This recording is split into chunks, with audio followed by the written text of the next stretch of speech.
So good afternoon, one and all. 10 minutes to go. Yeah, please. I hope all the participants wait.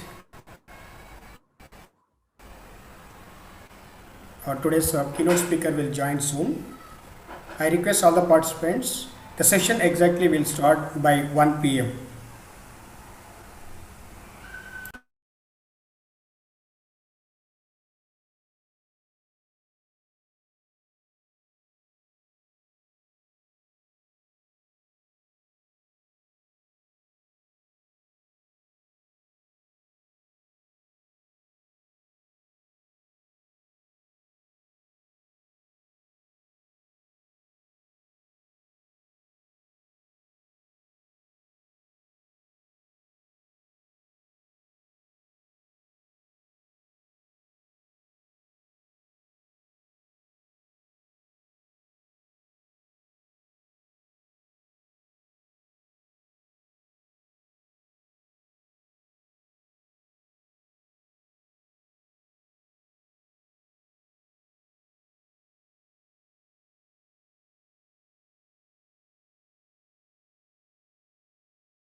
Hello, Ahmed. Hello, sir. Yeah, can we start the session? Sir, Vice Principal joined or not, sir? Yeah, no, no, he joined. He joined. Sir, please, Dr. M. Janaki Ram. sir, Dr. M. Janakiram, sir, please, sir, on video, sir, please, sir. I'll ask him once again. Okay.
Yeah, dear participant, we'll start in a moment. Just I want to make a call.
Sir, unmute yourself, sir.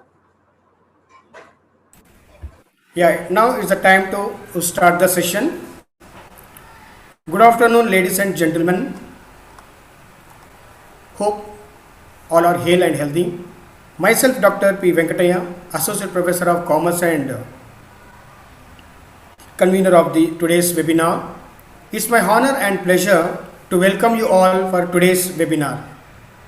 Resource persons for today's national webinar are Keynote Speaker Sri Suryakant Sharma, Senior Consultant, AMFI, Association of Mutual Funds of India, and former DGM for SEBI will take over the session 1, and the invited speaker, Mr. Praveen Kumar, Assistant Senior Manager in the MFMI, and is going to take over the session 2. Respected Principal Dr. Mohan Kumar and Vice Principal Dr. M. Janakiram, Faculty of BCCA, and my dear participants, it's a moment to extend my warm wishes on behalf of BCCA. I would like to start up with a quote. A journey may 1,000 miles begin with a single step. So, build wealth and create security in your life. Personal finance lays a good foundation to become rich in the life. Today, we are here with a subject expert, keynote speaker, Sri Suryakant Sharma, senior consultant AMFI and former DGM for SEBI, to guide us and enlighten us with the knowledge of personal finance and mutual funds. Before we start the actual session, I welcome Vice Principal Dr. M. Janakiram to give welcome address. Over to you, Mr. Janakiram, sir.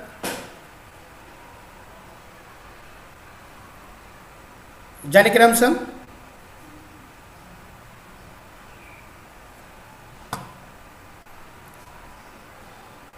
Janakiram, sir, please.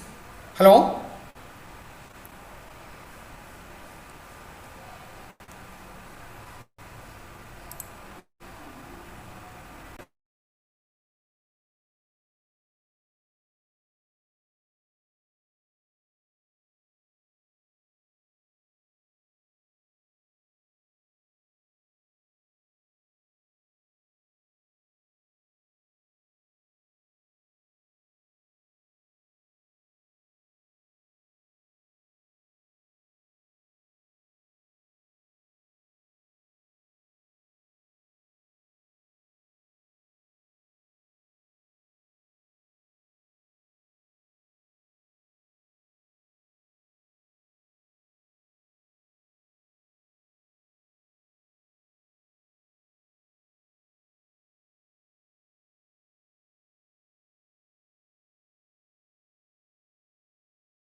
Yeah, there is some technical problem with that, our Vice Principal, Dr. M. Janakiram, sir.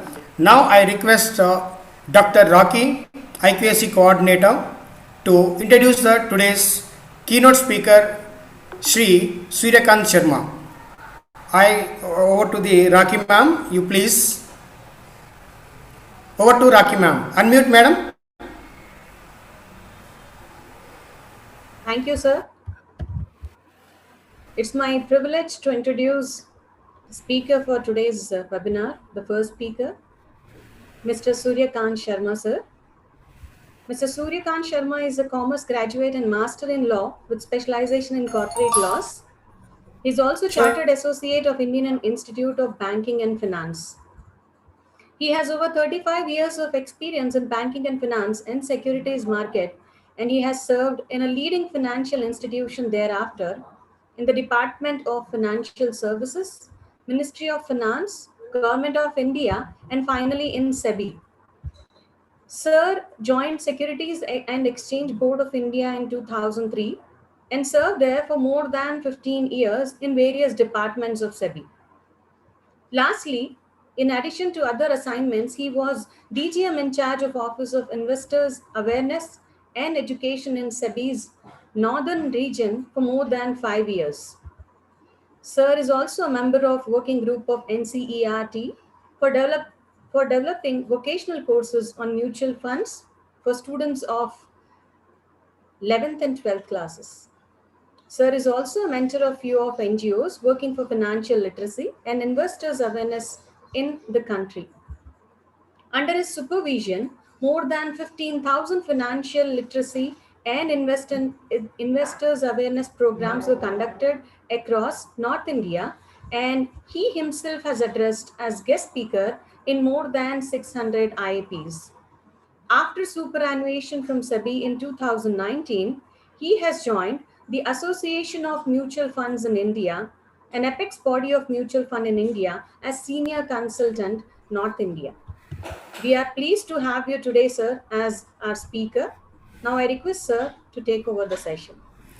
Thank you, Raki ma'am. It's a wonderful introduction and is a great personality here, Sri Suryakant Sharma sir, to give and share his knowledge today. I think everyone are eagerly waiting for the session.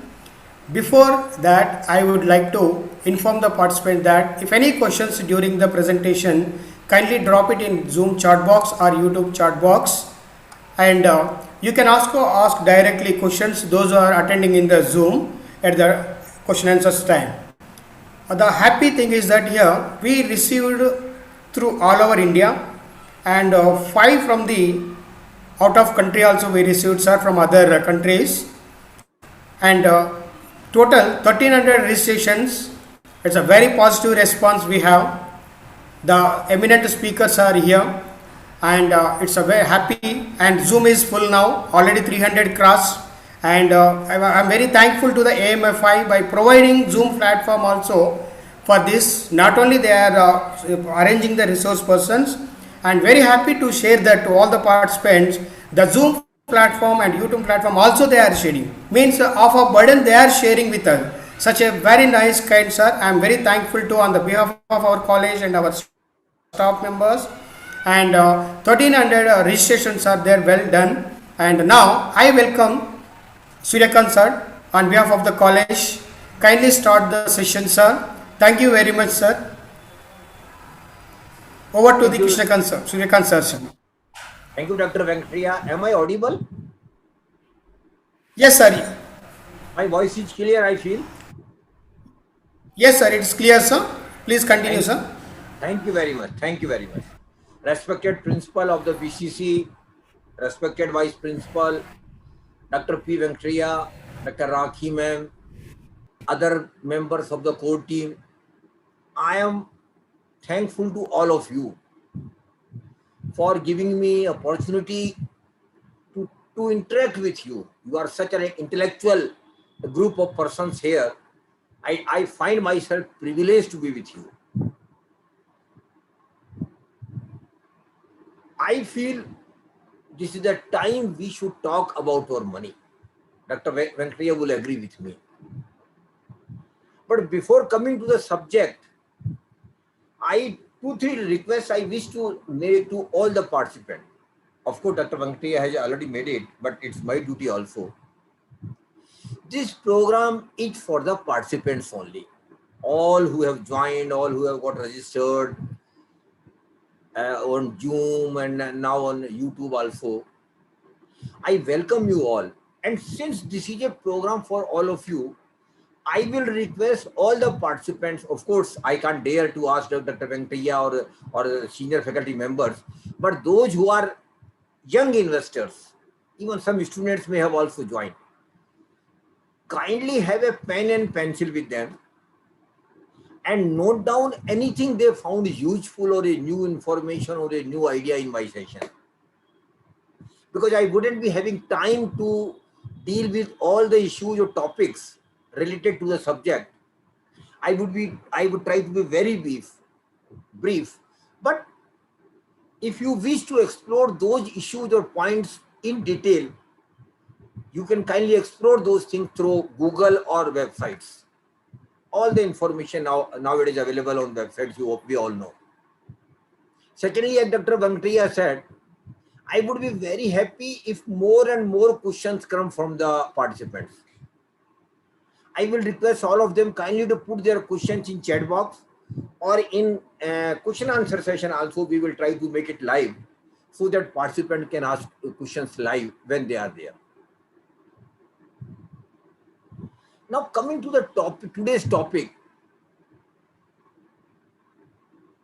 financial well-being. We all know that what money means for us, but you will all agree with me that the most important thing in our life, most important or the foremost important thing is health, our health. We have to be healthy. To enjoy life, to live life, it is necessary that we are healthy. And this pandemic, Dr. Venkatria will agree with me, has taught of lot of other lessons, but the most important lesson taught this pandemic has taught us is that we have to be healthy. Our immunity system has to be strong to fight the diseases, including corona. and you all agree that to be healthy is not an event. We can't be healthy by pushing some button or in one day. No, it is not like that. We have to work hard every day throughout our life. Every day. So to be healthy is a process. It is not an event. First, we should understand. Likewise,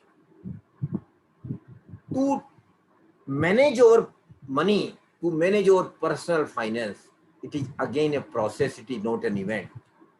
We have to work very hard every day throughout our life so that we can have reasonable money whenever we need it in our life.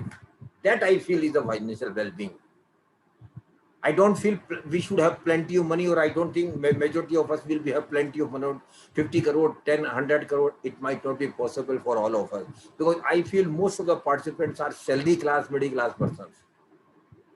But it is our right that we should have reasonable money when we need it. Maybe for essentiality, maybe for family obligations, maybe for comfort, sometimes even for luxuries. So we should have reasonable money when we want. And this is possible.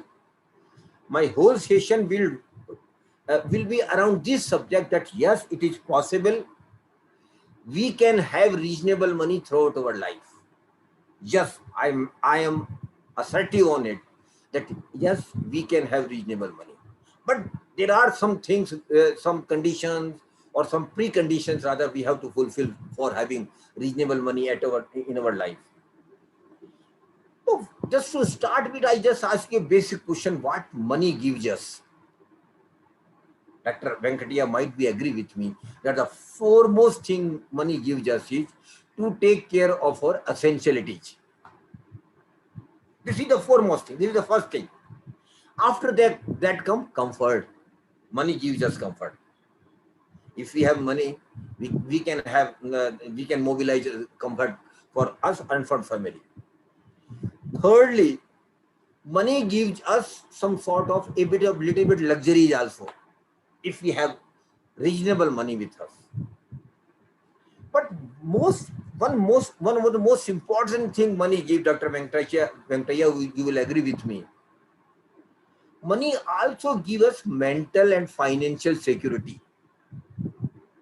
When we have plenty of money, suppose Dr. Venkataya have 50 crores or 100 crore, he will feel happy because he is financially secured. What he feels, that in case anything happens to me and where money is needed, I have money with me.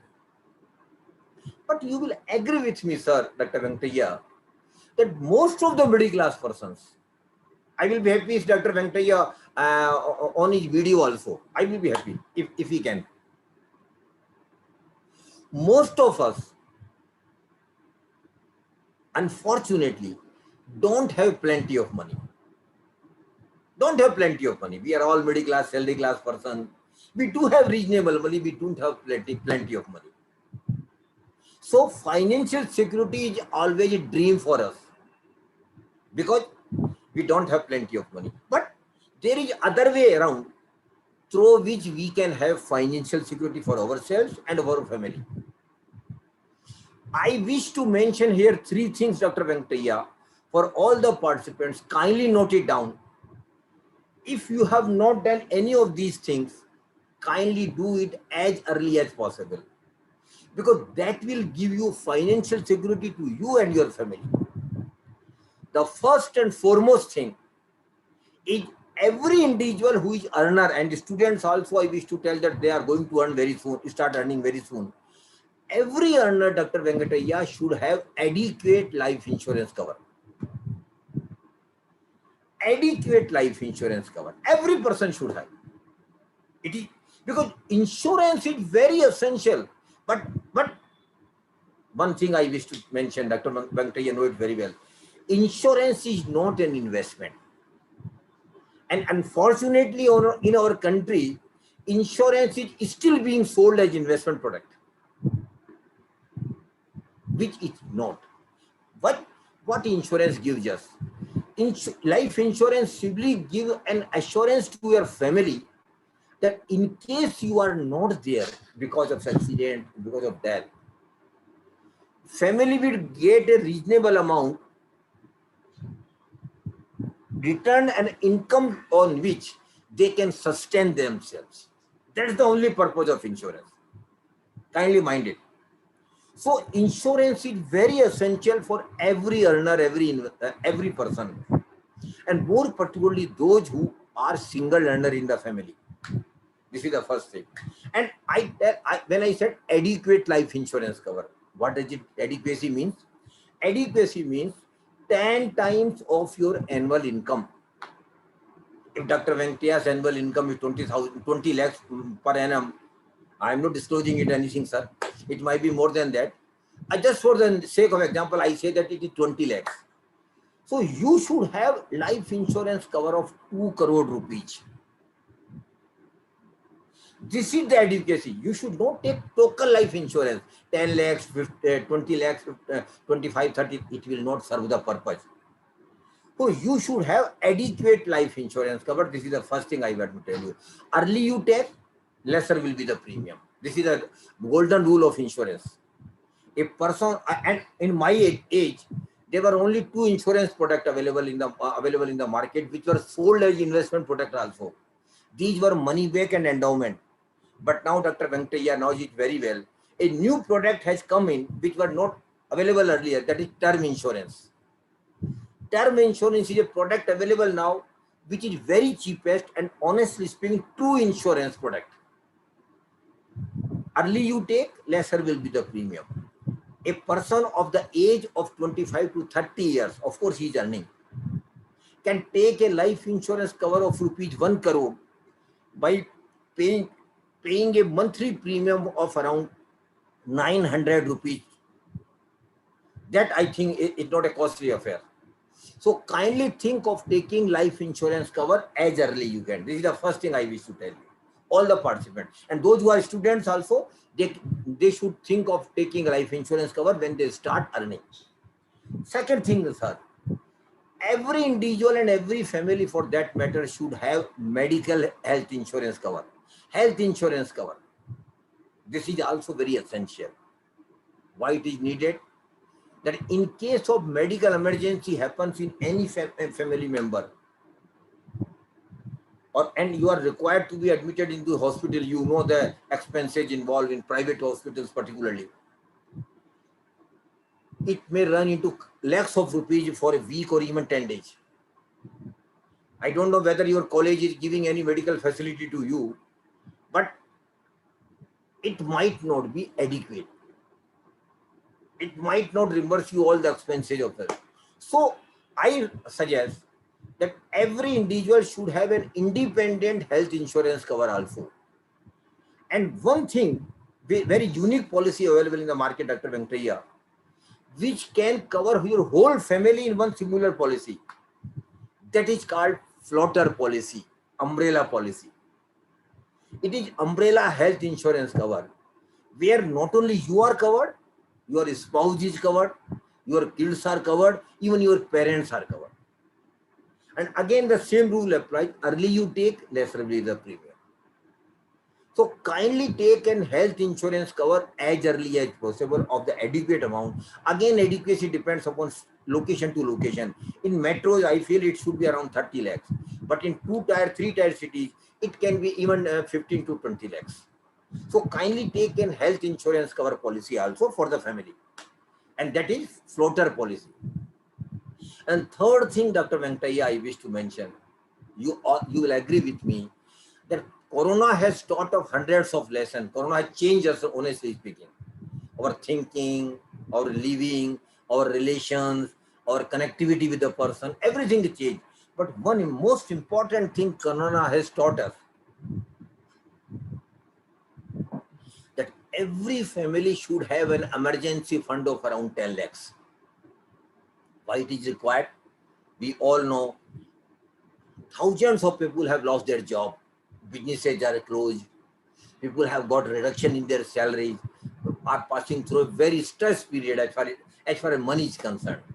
So if they can have an emergency fund of around 10 lakhs for their future emergencies, It can be accumulated over a period of time. We all know 10 lakh is not a small amount for all of us, but we can accumulate it over a period of time, maybe 3 or 5 years.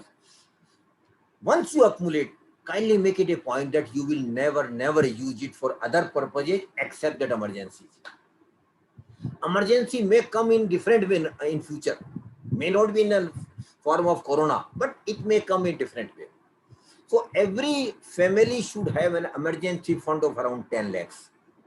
That fund, once you develop it, should not be used for other purposes except in emergency in your family. And you are not required to put it in your home, at a home in cash or in your bank account. Better you put an FD, a portion of it, you make FD of it, and some portion in liquid fund or mutual fund. We will discuss afterwards. So the third thing I wish to tell you, Dr. Venkataya, that every family should have an emergency fund of around 10 lakhs for future emergencies, exigencies. So these three things will give you financial security. So before coming to the financial well-being, before coming to the wealth creation, I request all of them kindly to consider these three things, and then we can consider other things.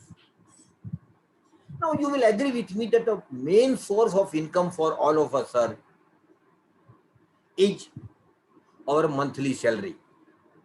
We get monthly salary from our employer. In your case, it is a college. Some other, those who have joined, who may be working somewhere, their employer. So we mostly middle class person, our main source of income is monthly income, monthly salary. What we do with our monthly salary?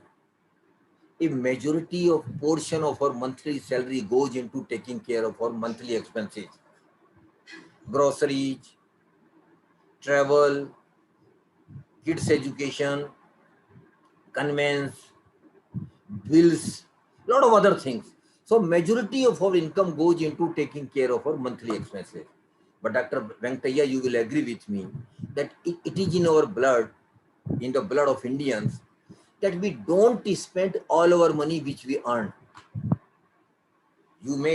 Somebody even may be earning 10,000, but still he or she would like to not to spend all 10,000. Some may be earning even 10 lakhs, but even that case, they will try to not to spend all this money. So it is in our blood that we don't spend money which we all money which we spend. The money which we don't spend, which we could have spent, because a lot of essentialities are there, lot of comfort is required, for that money is required. So the money which we don't spend is technically called saving, and we all save the money. Nothing new I am telling you. You will agree with me, and rather you know it very well, that Indians are still one of the best savers in the world. We save the money. Maybe even when you are earning 10,000, you are saving 500 or 1,000. Those who are earning 50,000 are saving around as much they can. So we are the saver, and nothing to be added here with regard to saving. But two things I wish to tell you about savings kindly. Kindly note it down, and kindly to practice in your life.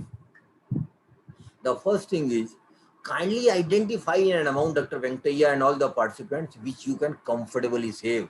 I'm underlining the word comfortably. Means you yourself is deciding. Suppose Dr. Venkataya's salary is 50,000. He says my expenses are around 40,000, so I can comfortably save 10,000. So you are saving, sir. I am not saying you. You are identifying 10,000 which you can save per month. Once you have identified, my request is different now. Kindly make it a religion. Kindly put yourself under discipline, that you, whenever you get salary on the first of the month, you first take away or keep the 10,000 away, and 40,000 you have to manage your affairs. This discipline you have to maintain, sir, throughout your life. You have to religiously save 10,000, because you have. I have not told you. You have said that you can. The first thing is identify the amount and save that amount religiously every month throughout your life. Because it is not a 1 month affair. It is whole life we have to save. Second thing is, kindly keep increasing savings minimum by 10%. It is possible, sir. Dr. Venkataya will agree with me. Dr. Rakhi will also agree with me. How it can be? We have got increments, we have got DA, we have got increase in allowances, our income increases every year. So with the increase in income, we should increase our saving also minimum by 10%. More than that, it is up to you. But minimum 10% every year you should increase your saving. Suppose this year you are saving 10,000 a month. Next year it should be 11,000 a month. And third year it should be 12,100 a month. So these two things I wish to tell you about saving. And I promise you, sir, that those who adopt this practice, those who put themselves under discipline and save regularly a fixed amount and keep increasing it every year, will have least financial problem. And this is the first and foremost step in your prosperity and wealth creation, I tell you. So kindly consider these two things about saving, because otherwise we are casual about saving. Sometimes we say 5,000, sometimes we say 15,000. Third month we may say 10,000. It is not like that. You have to put yourself under discipline to save a fixed amount, which you decide. I am leaving it to you. Now the second question comes is, of course we are saving, we are savers. It is not a new thing, I have told you. The second question is, what we do with our saving? We can use the saving in two ways, or we manage the saving. The one way is, I know no participant is doing it. I know you are all educated, intellectual persons. Not a single participant is doing it, but the possibility is there that 1 or 2% they are saving some money from their income, but they are taking saving out from their bank account and putting this in a box at home, or keeping that amount in your SB account. I wish to mention here, sir, that if any of the participant is doing this, kindly stop it at once. Never, never, never in our life we should do this, because it is injustice to yourself, a gross injustice to your family and your country as a whole. Never, never do this. Then what to do? Kindly put this saving into acquisition of some assets, which will increase over a period of time. The value of that asset will increase over a period of time, or put that saving into some financial instrument which will give you periodical or regular return. So these are the two ways we can put our savings. And this process of putting saving into acquisition of assets or in financial instrument, Dr. Venkataya knows it very well. It is technically called investment. And we all invest our savings. We all do it. One way or other, we are all investors, those who are earners, those who are earning. We are all investors, because one or other we are investing or putting our savings into some instrument or some assets. So we are all investors. It is again not a new thing I am telling you. You know you are investors. But unfortunately, sir, I don't know whether Dr. Venkataya will agree with me. Unfortunately, most of the middle class, salary class persons, the segment we are talking about, in which we also belong, are sheer money accumulators, and they are not wealth creators. And I wish to mention here emphatically that for your prosperity, that for your financial well-being, it is necessary that you should be a wealth creator and not a money accumulator. I don't know, Dr. Venkataya will agree with me. Whether he's a money accumulator or wealth creator, I don't know in which category he put himself honestly. But most of us, very honestly speaking, are money accumulators. And what is the difference between money accumulation and wealth creation? Then afterwards we will dwell deeper into the importance of wealth creation. And I will just give you a very small example, Dr. Venkataya, to all the participants. An example I am taking it very simple and common, which we all know, that is bank fixed deposit, FD in a bank. We all know. At one or other occasion, we all have done some FD in bank. I want to take name of Mr. Bhim Kumar, who is one of the participants. And don't take it otherwise, sir. I am just taking your name for the sake of sharing an example with the participants.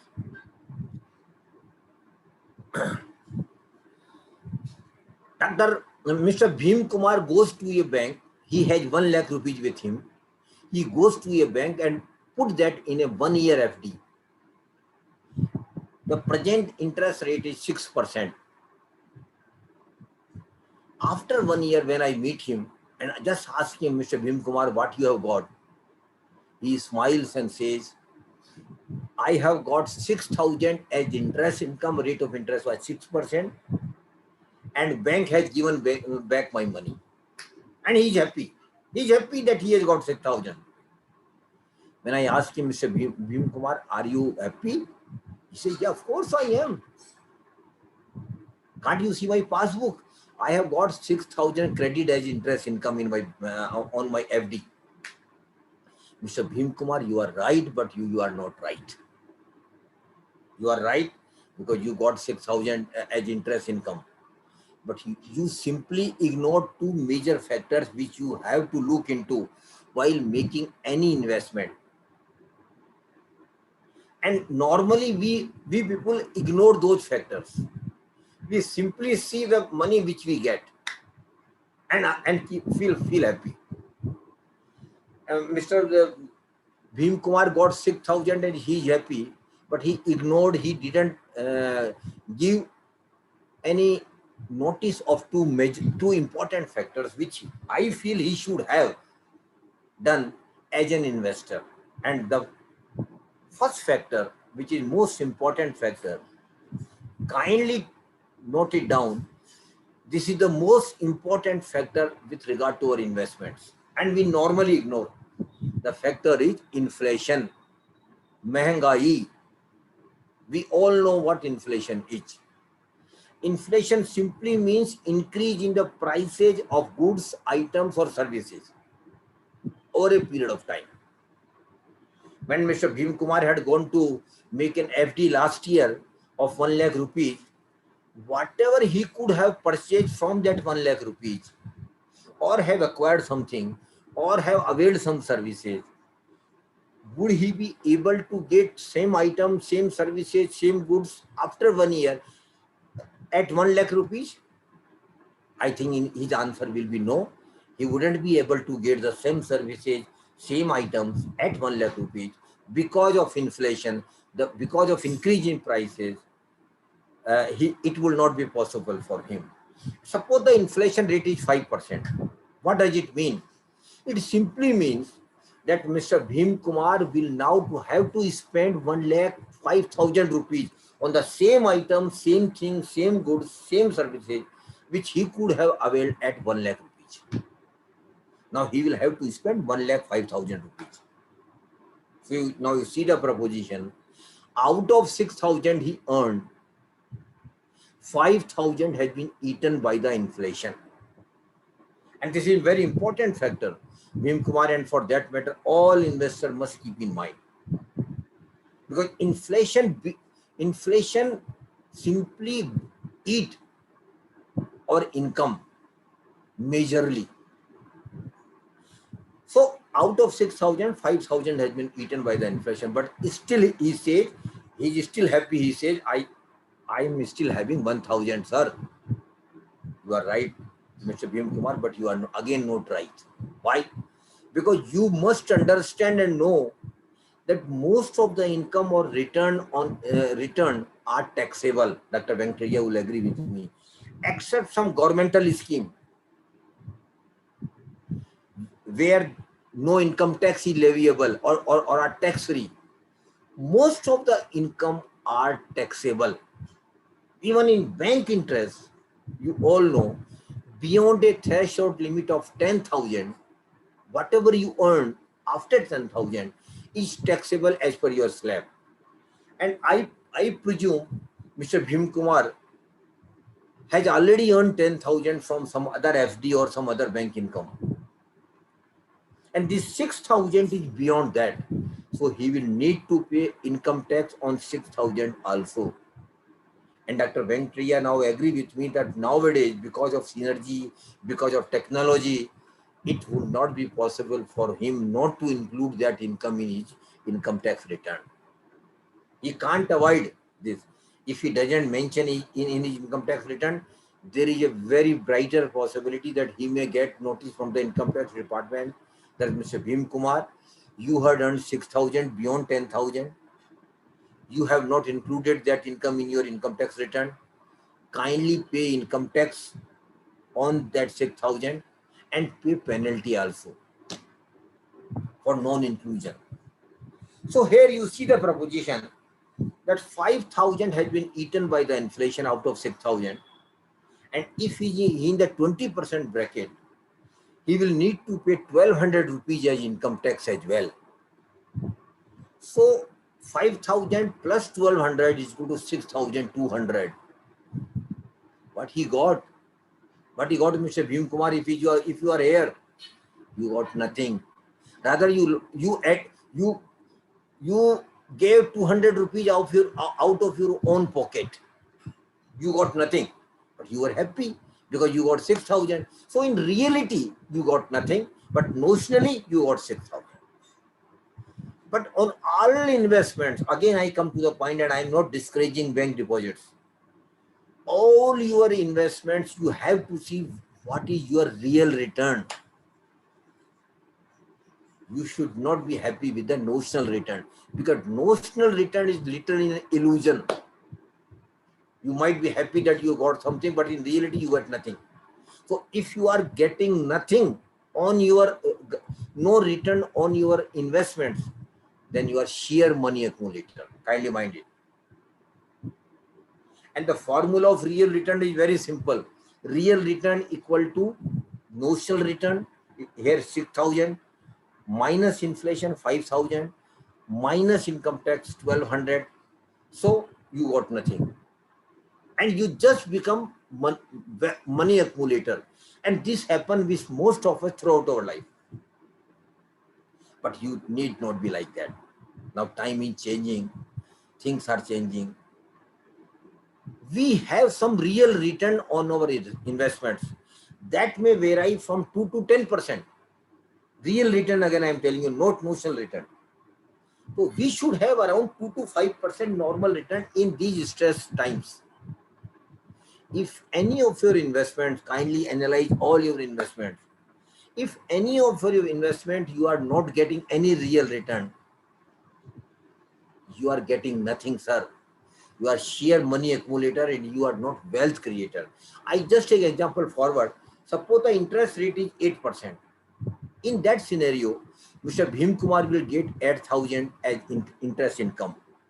And again, presuming inflation rate is 5% only. Then out of 8,000, 5,000 is eaten by the inflation.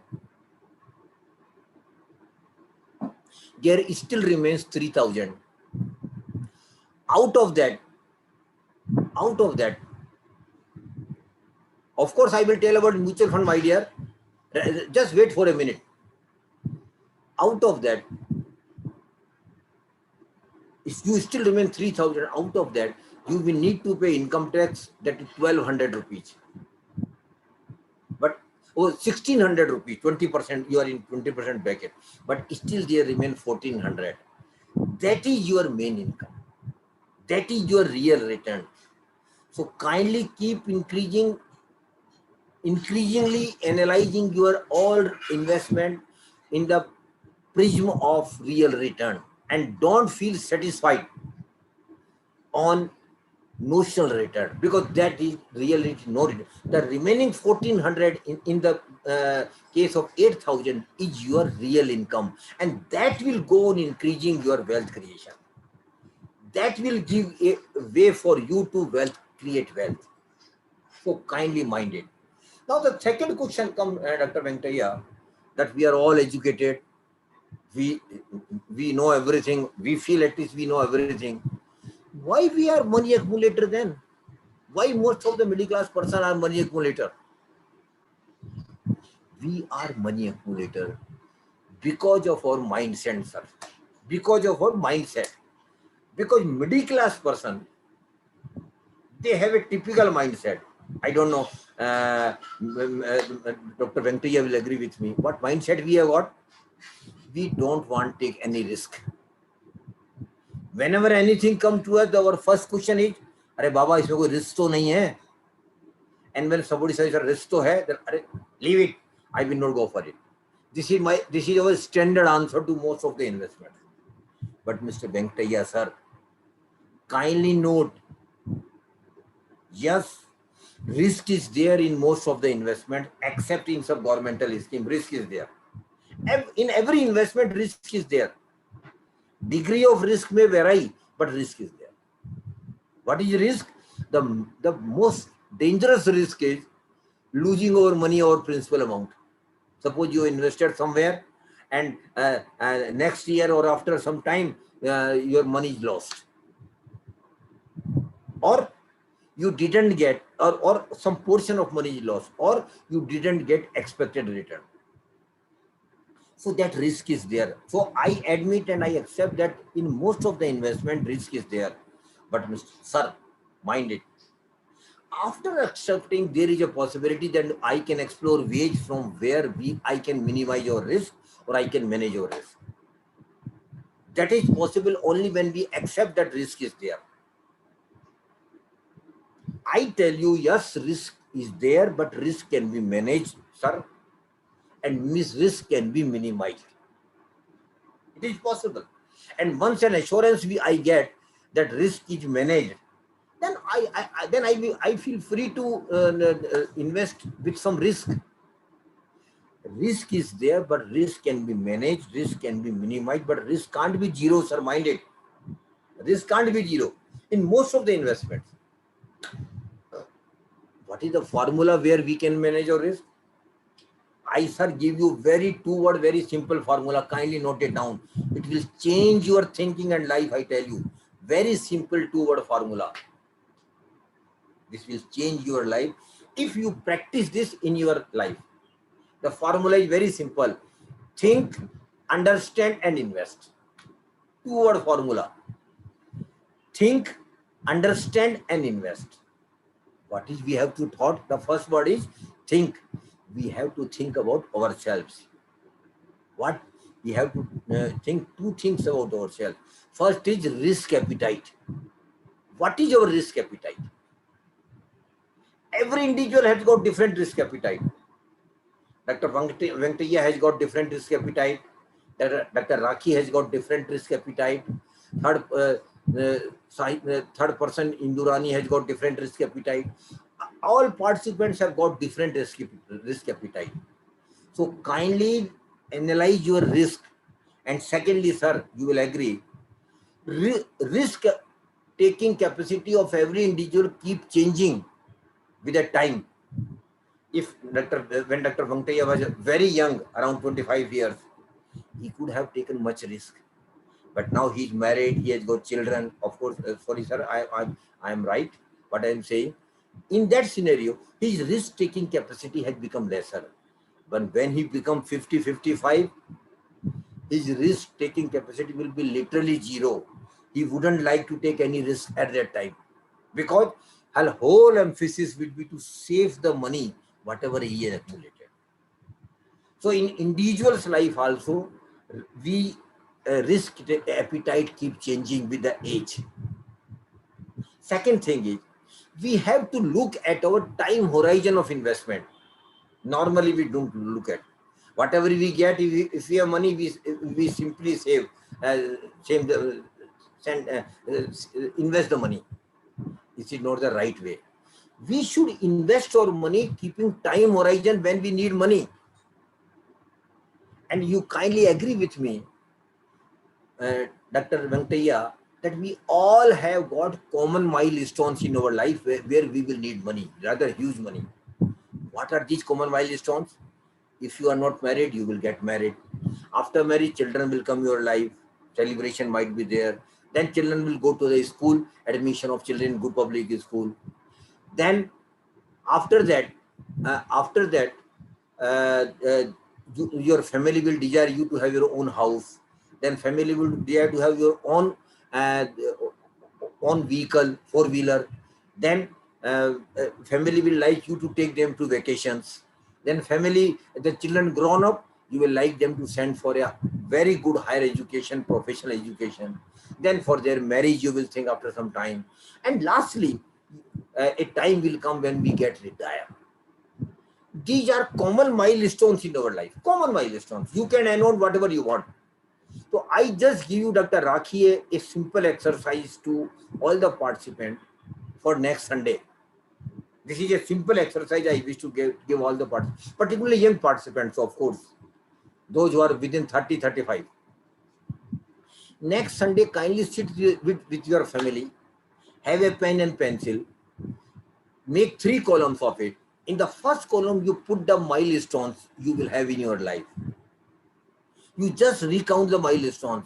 If you are not married, the first milestone would be marriage.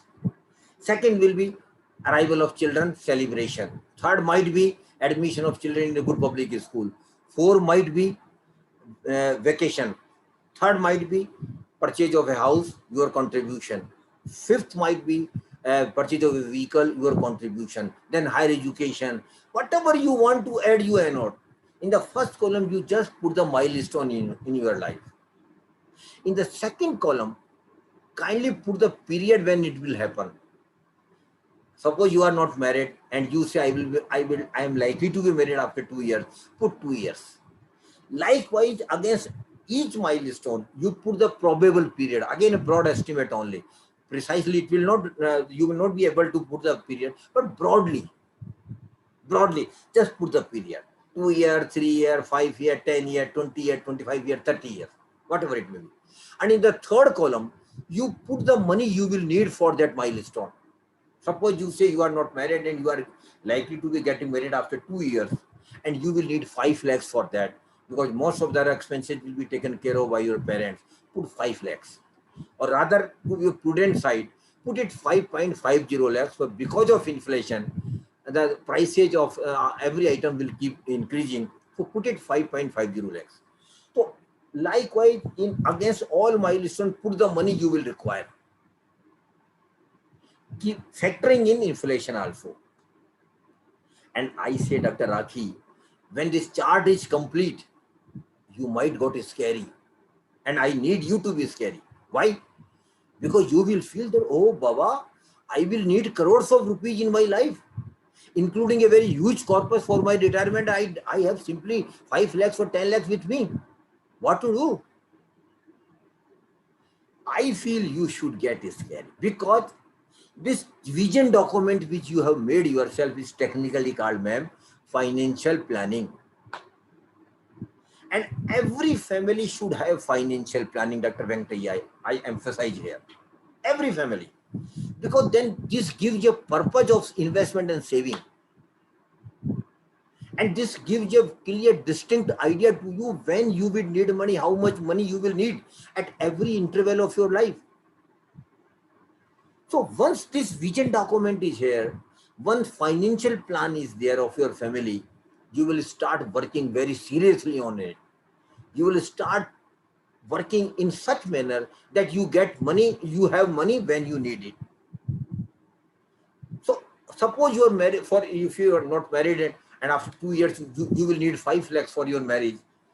So you will start investing in some instrument which will give reasonable return and will give you a corpus of 5 lakhs after 2 years. So the time horizon of investment is there, and we have to make our investment as per our time horizon. It is equally important. So I am again coming to after financial planning. After sharing the importance of financial planning, I'm coming back to the subject we were just discussing. Which think about yourself. First is your risk taking capacity. Second is time horizon of investment. These two things you have to look at while making investment decisions with regard to yourself. Now, second word was understand. What is to be understood? We have to understand the product where we are investing. What is the product? How they will give return to us? When they will start giving return to us? How much risk in the product? Whether my risk appetite matches broadly with the product risk? If it doesn't, leave it. Don't invest it. Whether my time horizon of investment broadly matches with the time horizon of product. If it doesn't, leave it, because it is not for you. Mind it. Every investment is good. No investment is bad. But you have to look into the prism of your risk appetite and time horizon.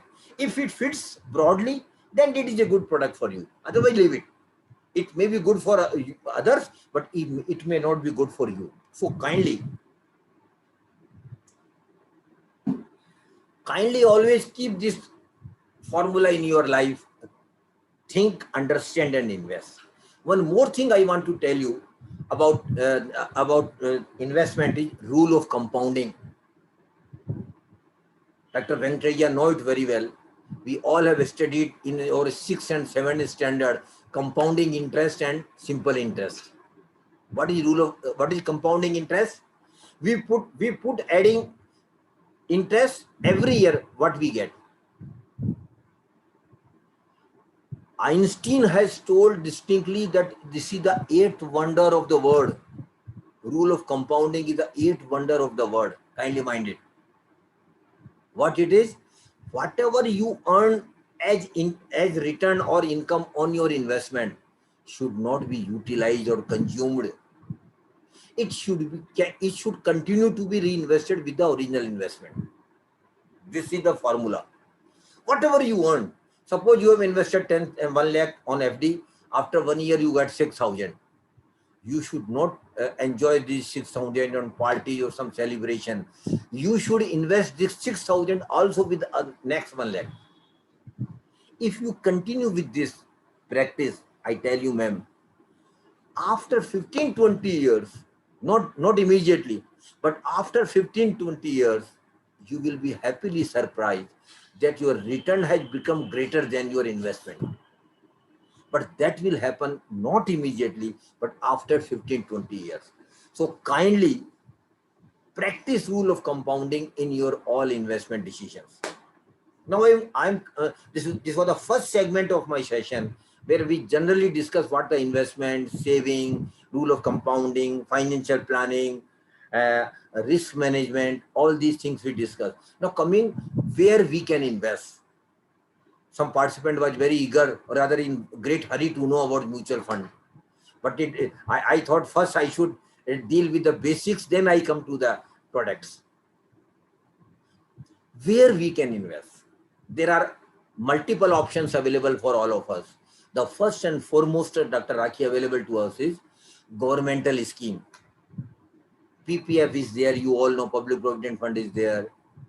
NSC is there. Small savings schemes are there of the post office and banks. Bank FD is there. Then Government of India also keep issuing treasury bills. Then RBI also keep issuing bonds, tax-free bonds to the public. Then there are a good number of public sector undertakings, big names, NHPC, NTPC, Indian Oil Corporation, Coal India, around 250 plus. There are big government corporates which keep issuing bonds and debentures to the public periodically. These are all government under the umbrella of governmental scheme. What is the uniqueness of this? The uniqueness of this is that there is no risk. Whatever government has promised you, interest rate or the redemption period, government will honor it. Rest assured. So there is no risk. So I feel we middle class person should invest around 15 to 20% of our investment in governmental scheme. Around 15 to 20%. The uniqueness is that there is no risk, but most of the scheme are for longer period. PPF is for 15 plus 5 years, ma'am, you know very well. Then NS is for 5 years. Then EPF is for retirement plan. Then VPF is also retirement plan. So most of the scheme for longer period. And again, cap is there. You can't invest more than 1.50 lakhs in PPF. So government has put cap on it. So you can't invest 10 lakhs every month in PPF because government is giving a good return with guarantee. So first segment is governmental scheme where we can invest. And again, I repeat, as a prudent decision, we should have around 15 to 20% of our investment into governmental scheme. Then after that, in every investment product, sir, Janki sir, kindly minded, in every scheme now, risk is there. In every scheme. The second product where we can invest is real estate. I don't know whether Venkataya sir has invested some money in real estate. But we all do. We all try to invest in real estate. But again, risk is there. I don't know about your location, what is happening, but in most of the metros, we are getting no return now in real estate. Last 5 years has been at home. No return. Rather, money is stuck. When we want to sell it, we are not able to. That risk is there. If we have to go for a stress sale, there may even be losses. So again, the distinct feature of real estate is we need huge money, 50 lakhs, 70 lakhs, 80 lakhs, even for a 2-bedroom flat. So real estate is also a product available you for invest. I'm just putting the product before you. I'm not saying this one is good, this one is bad for you. Everything is good for you, everything is bad for you. It is your decision to take as per your risk appetite and as per your time horizon of investment. So after real estate, gold is also an investment. And I see some smile on the face of Dr. Rakhi. All the female participants, we know it very well. They are passionate about gold. Indian families, Indian female family members, they have got, don't take it otherwise, ma'am. I'm just talking generally. So gold is in, we all have glamour for gold, particularly female members of the family, as much as gold as we can. Gold is also an investment product. Why we purchase gold? Why we give gold to our daughter when we get her married?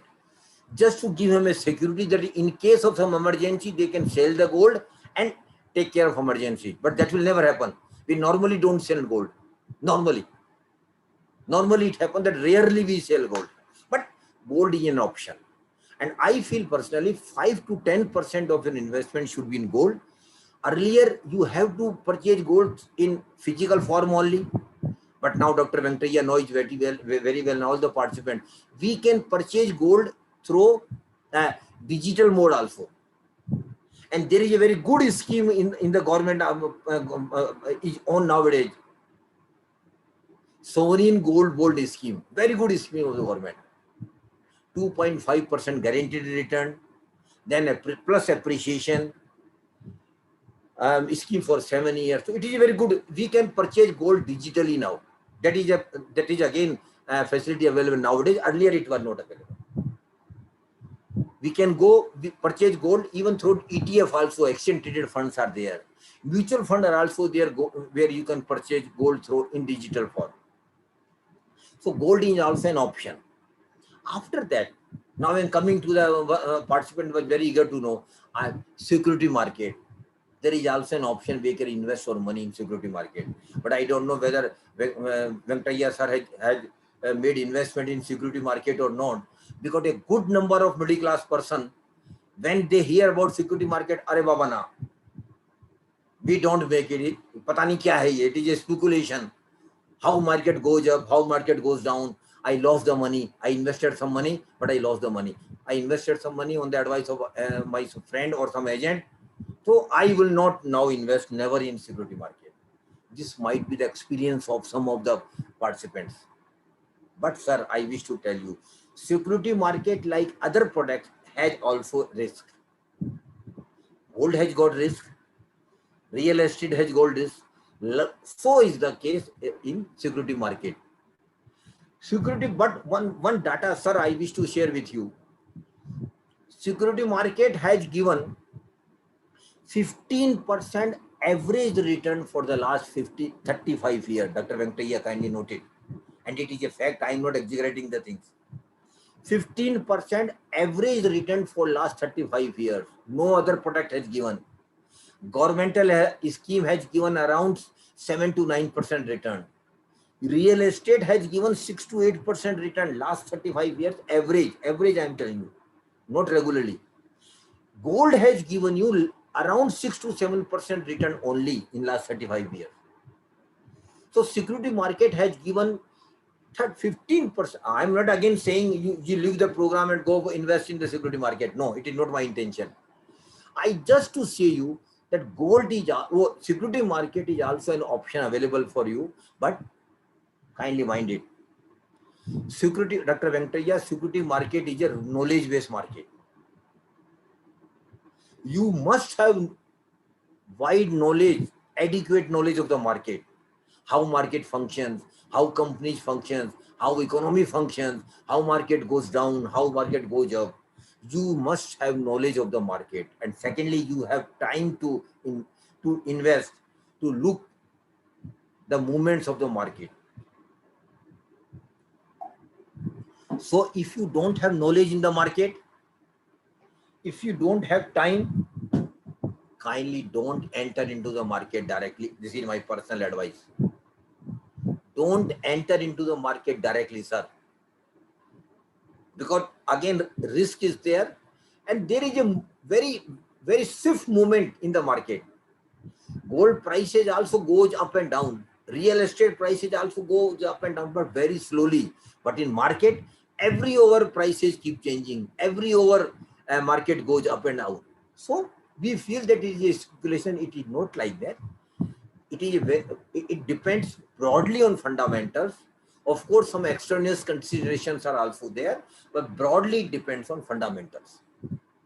There are three segments in the market. First, one is primary market. Dr. Venkataya know it very well, where corporate directly offer you some equity or some debenture and you subscribe it. You are shareholder. There is a mechanism through which you have to go, but these are all technical things. I don't have time. Next time when Dr. Venkataya will give me time, we will have a dedicated session on security market. So primary market is the first segment. Second is then secondary market.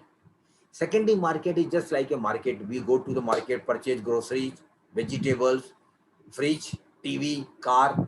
Likewise, you can go to the market, can purchase shares of any company or can sell share of any company if you have. So this market is called exchanges, and there are two major exchanges, you know, Bombay Stock Exchange, BSE and NSE. Here you can go and purchase any shares of any corporate. Of course, again, there is some mechanism or some procedure you have to follow for acquiring these shares or for sale of these shares. Third segment is, sir, mutual fund. Now I am coming to the mutual fund. Just hardly, sir. Venkataya, sir, can I again take 10-15 minutes more? Maximum 15 minutes now. Yes, sir. Yes, sir. With pleasure. You can, sir, please. When you don't have knowledge about the market, when you don't have time, the other option through which you can invest in the security market and not in security market, beyond also, is called mutual fund. Everybody wants to know. I know Mr. Venkataya may be an investor in mutual fund or not, I am not aware. But every middle class, salary class person, or particularly young people below 35, want to know about the mutual fund. What is mutual fund? I just want to tell you, sir, mutual fund is nothing but entrusting or giving your savings to some experts who will deploy your saving into the market and beyond market also for the sole purpose of generating return for you. So kindly, first thing is, mutual fund is not a social service. You are taking services of some experts who have more knowledge than you of the market, who have experience in the market, who live in the market 24 hours, who know about the movements of the market more than us. So we are giving our savings to him or to them for deployment of our saving into security market and beyond, for generating return for us, and after generating return, give back to return to us after detecting their expenses. And those expenses are not arbitrary. They can't charge expenses arbitrary. They have been well regulated, strongly regulated by SEBI. Rest assured, SEBI, the regulator of the security market, including mutual fund, and SEBI has put very strong regulation for mutual funds as well. So mutual fund is a process where a general investor like you and me can give the money to the experts. They invest the money as per their experience, their knowledge, their vision, their forecast of the market, generate return and give the return to us after deducting their expenses. This is the first thing. The purpose is, this is more suitable, sir, for those who don't have knowledge of the market. Because knowledge portion has been taken care of by the experts, and they are technically called fund managers. They have knowledge. So we are just availing their services for better investment of our savings. This is the main crux of the security market. In security market, in mutual fund, you can invest your money in two ways, sir, kindly mind it.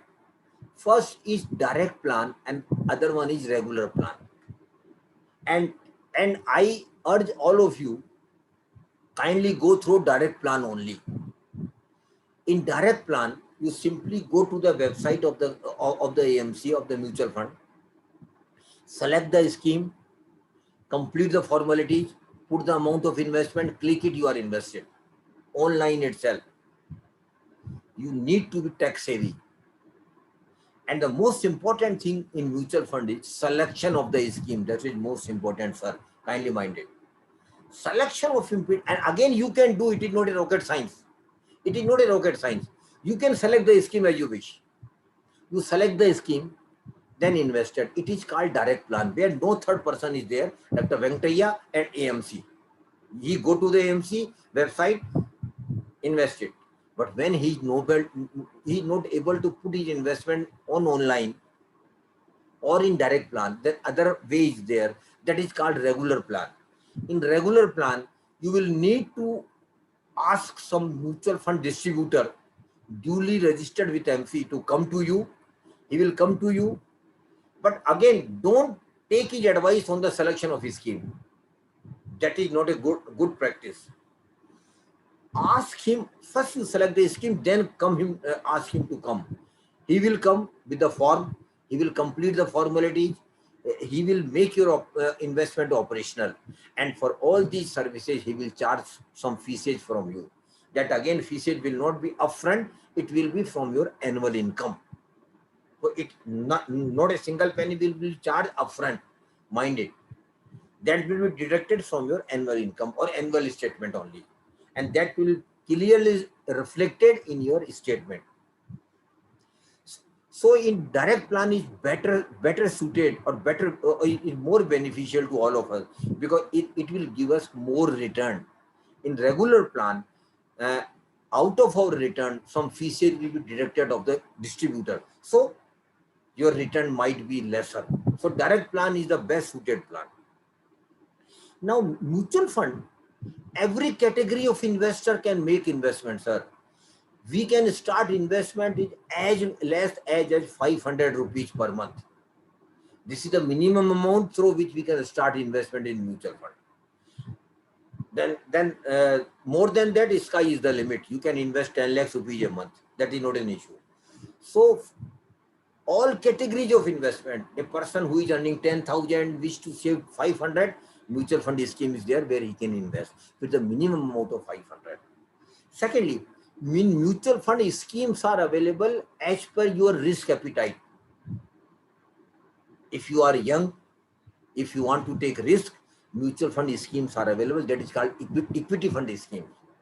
If you are in 30 to 40% bracket or 40 to 50% bracket, there are schemes the mutual fund which is called hybrid fund or balance fund, where some money of your investment in equity and some portion into debt. So that is available. When you are beyond 50, 55, debt funds are available. Debt fund simply means your money will be given as a loan to the corporate, not invested into the equity at all. Kindly mind it. So for all categories of investors, all person as per their risk appetite, mutual fund schemes are available. Then as per your time horizon also, mutual fund schemes are available. If Mr. Venkataya wish to invest for 1 week, mutual fund scheme is available. That is called liquid fund. If Mr. Venkataya wish to split for 3 months, mutual fund scheme for ultra short-term debt fund. When Mr. Venkataya wish to invest for 1 year, short-term debt funds are there. When Mr. Venkataya wish to for 3 years or more, hybrid funds or equity funds are available. So mutual fund schemes are available as per your risk appetite, as per your time horizon of investment. You can decide as per your these two things. Now, mutual funds are transparent investment product. Every fortnight, Venkataya sir, when you invest, every fortnight you will get a mail from the mutual fund manager where your money has been invested, in which company, how much share or how much loan they have given. Every detail will be shared to you every fortnight. What is the state of your investment? What is the value of your investment? Everything will be shared with, so that you can make out whether your investment is on right track or not. Additionally, sir, from 1st January 2021, SEBI has attached a riskometer with every scheme. With every scheme. Once you open the scheme, riskometer will come up front. Riskometer will give you a broad idea, the quantum of risk attached with that scheme. Suppose riskometer key is tilted towards left, it means there is lower risk. But when it is at the center, it means higher risk. Or when it tilts toward right, extreme right, it means highest risk. So through riskometer only you can make out what is the quantum of risk broadly with this scheme, and you can take a decision as per your risk appetite. The best way of investment for salary class person in mutual fund is, sir, SIP, systematic investment plan. It is just like a recurring account. You must have opened a recurring account. You invest your money every month after completing the formalities. Once you have completed the form, every month this amount will be deducted from your bank account, debited your bank account, and will be invested. Evening you will get the details, how much units of your amount has been purchased and what is the present value of your total investment. So SIP is the best product available for middle class person, and this also take care of your target oriented investment. Is Dr. Venkataya, I know lot of my friends who have got more than one SIP. One SIP for purchase of a house, other SIP for purchase of a vehicle, third SIP for higher education of children, which will happen after 15 years, fourth SIP for marriage of the children after 18, 20 years, and fifth SIP for retirement plan. I don't know whether Dr. Venkataya has got pension with employer, whether employer will extend pension to them. Nowadays it is not possible. Earlier, those who joined before 2004 will get normal pension, but now that pension is no more available. So from where you will manage yourself when you retire, sir? And mind it, it will be a huge amount requirement when you retire. I just give a small idea. Suppose your age is 30 and your monthly expenses are 30,000 a month. Sir, when you retired at 60 after 30,000, how much you will need every month? Kindly note it down.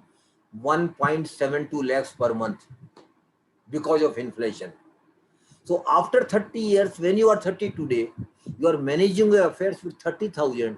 After 30 years, when you become 60, you will need around 1.75 lakhs per month.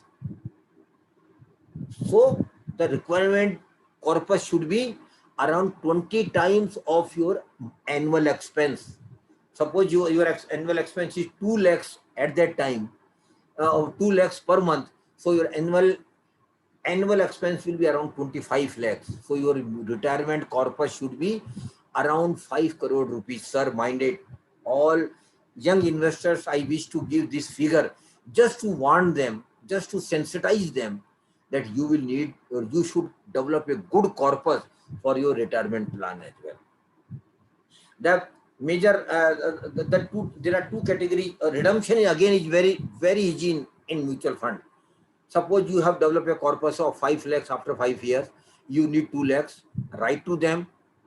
Within 3 working days, they will give you back 2 lakhs rupees and 3 lakh will be kept invested. So redemption again is very easy in mutual fund. There are two major categories in mutual fund is equity fund and debt fund. In equity fund, your savings will be invested into the equity of the company, kind of minded. They can't go beyond it. And when your money is invested into equity fund, there is high risk, but the probability of getting higher return is there. Uncertainty is there, but getting higher return probability is also there, and there is no fixed return. Other category is debt fund, where your money is given as a loan to the corporates. Minded, it will not be invested into equity. By name itself, it is clear. It is debt fund, DEBT, debt fund.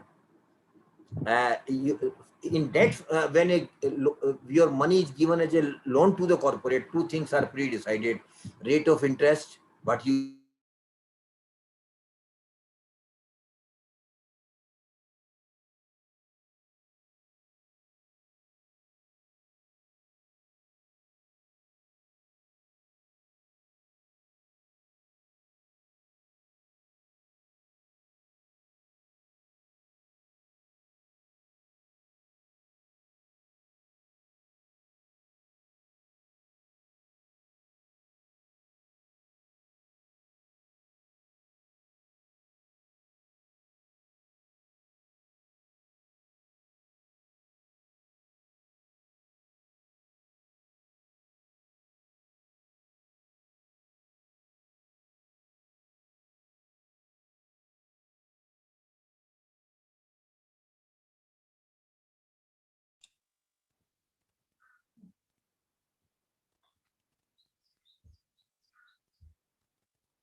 Recording in progress.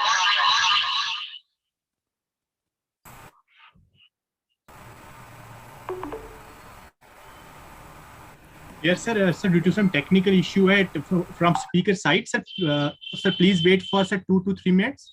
And dear Dr. Raki ma'am, ma'am, please create Suryakant sir as a co-host, ma'am.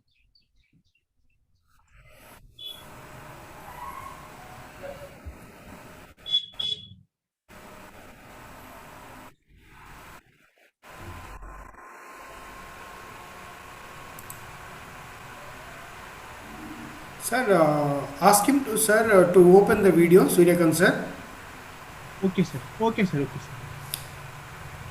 sir. Ahmed sir.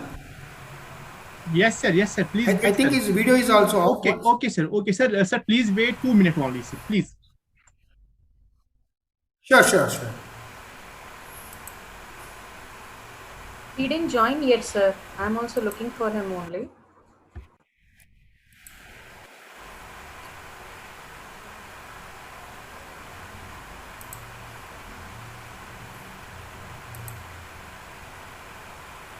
Please wait, sir. 2 minutes, sir. Due to some internet issue, no problem, no issue, sir. Keynote speaker No issue. side, sir. Due to this reason, he leave the webinar. Please, sir. Yeah, no issue, no issue.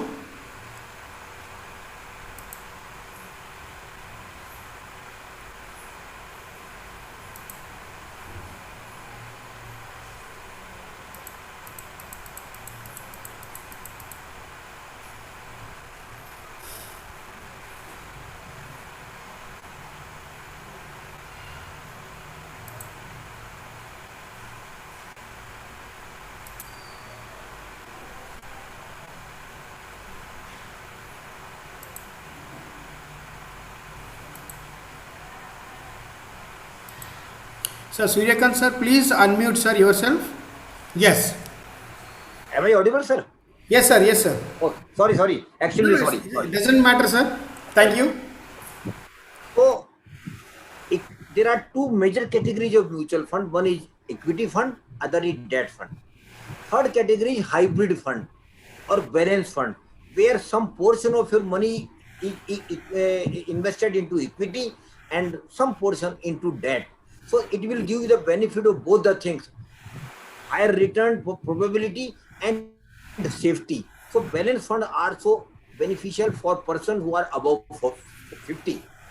So mutual fund basically is a product where middle class person can invest as per their risk appetite, as per their time horizon of investment, as per their target investing is also possible, and for long term also we can have a good corporate through mutual fund.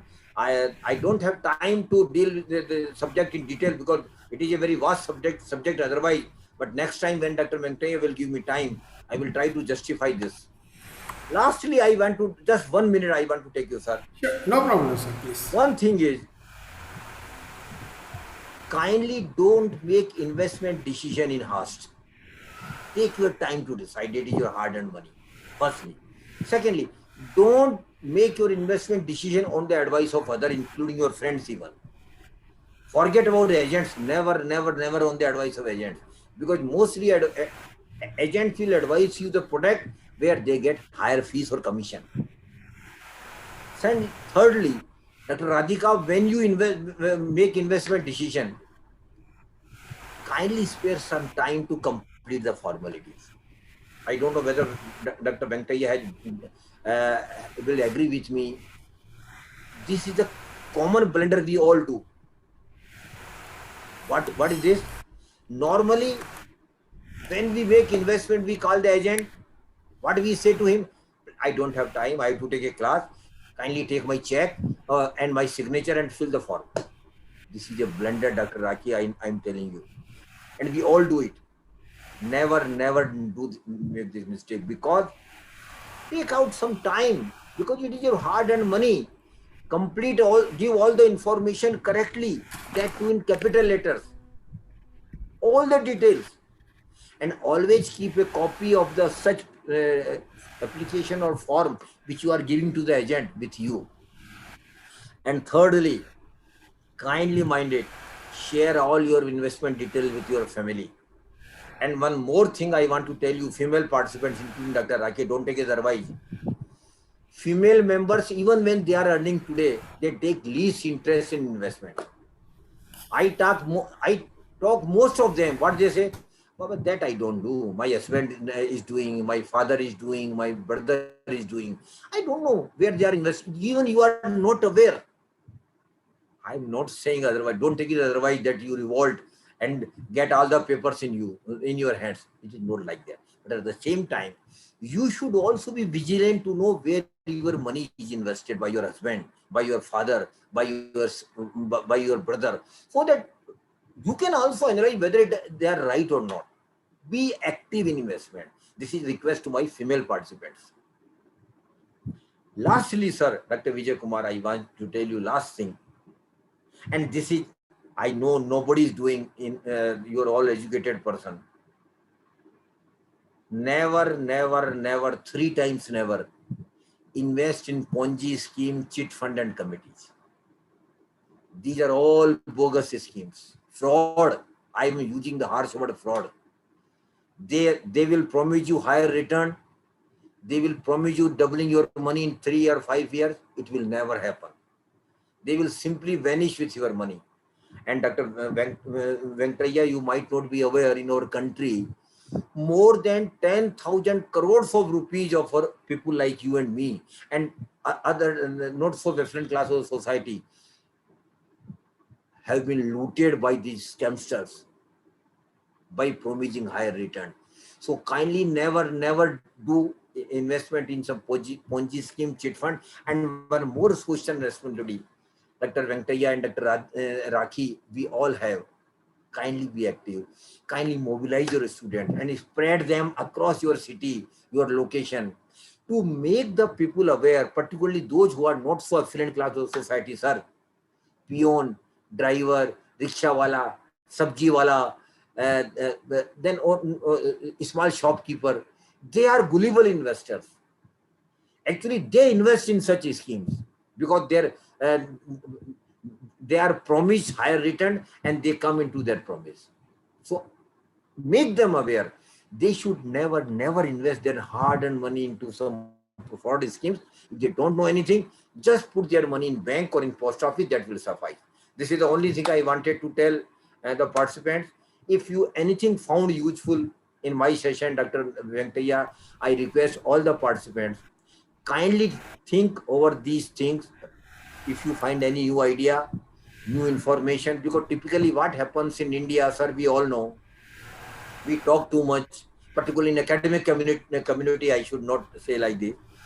We talk too much, we listen too much, we advise too much, but we don't practice things, even things we like or we find useful or beneficial. Kindly consider this. If 10% of the participants start practicing things which I have shared with you, I feel I am successful. It is the only reward I want from you. Thank you very much. Thank you, sir. Thank you very much, sir. It's a wonderful session, and it was an eye-opening session for the new investors in the market, particularly from the personal finance to growth. Really, it's a eyewitness, sir, today. We cannot express in the words such an insightful and knowledgeable message you shared, sir. Now over to Raki ma'am. Please handle the question and answer session. After that, we'll have the. No, sir, I will request let the second session also come in first. Okay. After finally, then we will have question answer session. Okay, sir. So that will Okay, be shorter session of 15 minutes. Yes, that sir. will be on National Pension Scheme, NPS. Sure, sir. Thank you, sir. Thank you very much. Yeah, Miss Sunita ma'am. Yeah, please give the introduction of the next speaker. That is an invited speaker, Mr. Praveen Kumar. Sir, Praveen sir, please start the video, sir. Miss Sunita, please give the introduction of the Praveen sir. Sunita, are you there?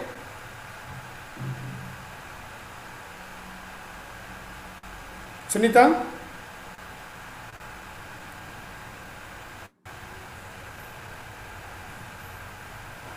So just a moment, sir. Then no formality. Let No, Mr. sir, I Praveen can start. start. No, sir. No, sir. I can start, sir. Let him start. He's a young chap. Correct, sir. All the best. All the best. Okay. Thank you, sir, first of all, for inviting us discussion on NPS or providing information more about national pension system. Let me tell you why, first of all, everybody asks why NPS? What is NPS? NPS is purely a retirement plan option, that is national pension system. It was started by Government of India initially for the government sector, starting from who joined on and after 1st Jan 2004. And when NPS was becoming popular, so it was open for everyone, every citizen of India from May 1st, 2009. So before going about NPS, what NPS is all about, how you can open an NPS account, who will give you a pension at time of retirement. So basically, first question is that why NPS is required? Why there is a need of pension? As sir has discussed already that we need insurance, we need corpus for pension for retirement. The same way, NPS is one of the retirement plan option. Like why we need a fund at pension, because rise of cost living. Nowadays, everything is becoming costlier. So when we are going to retire at 60 years, everything becomes very, very costly. So we need certain funds to survive, or at least for our monthly expenditure. And of course, people are migrating to urban areas for their jobs, for their requirement. So earlier, they are living a joint family, but due to rise of nuclear family, there is a increase in, you can say, longevity of the person also. Earlier, people used to retire at 60 years, but nowadays, because of, you can say, advancement of medical facilities, life is becoming longer. So people think that, no, I don't want to retire at 60 years, I want to retire for some further years. So for that, you need certain funds or corpus for a peaceful life after retirement also. So NPS is one of the retirement options where you can invest and you can enjoy a peaceful life after the retirement. So I'm just taking a small PPT where I discuss about national pension system in brief. So just sharing a PPT first of all.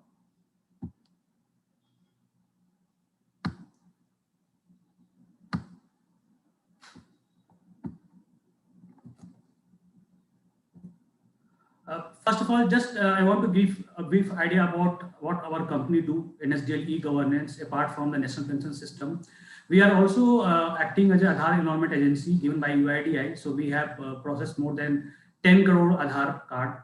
And NSDL was established in the 1996 as a depository. So we are one of the largest depository in India, and we are maintaining more than 2 crore Demat account as of now. We have also got a project from Income Tax Department for the issuance of PAN card and printing of physical copy of PAN card. So we have printed more than 30 crore PAN card as of now. And talking about the PRAN number, that is permanent retirement account number related to NPS, we are going to discuss these things only in detail. So we are maintaining more than 4 crore PAN card as of now. And for the students who are attending the program today, for the student, there is a benefit. You can visit our website called vidyalakshmi.co.in, wherein a student can avail education loan online. There are multiple banks who are providing loan online. So you can just go to this website and you can get info about education loan. There is another portal called vidyasarthi.co.in, wherein again, there are multiple corporates who are offering a higher education loan. So this is again beneficial for the student. They can visit this website and they can get info about education loan also. And we are also providing eKYC and e-sign services for Aadhaar related. And we are also acting as a GSP, that is GST Subsidy provider, and GST verification services for providing GST related services. Now, before going into detail about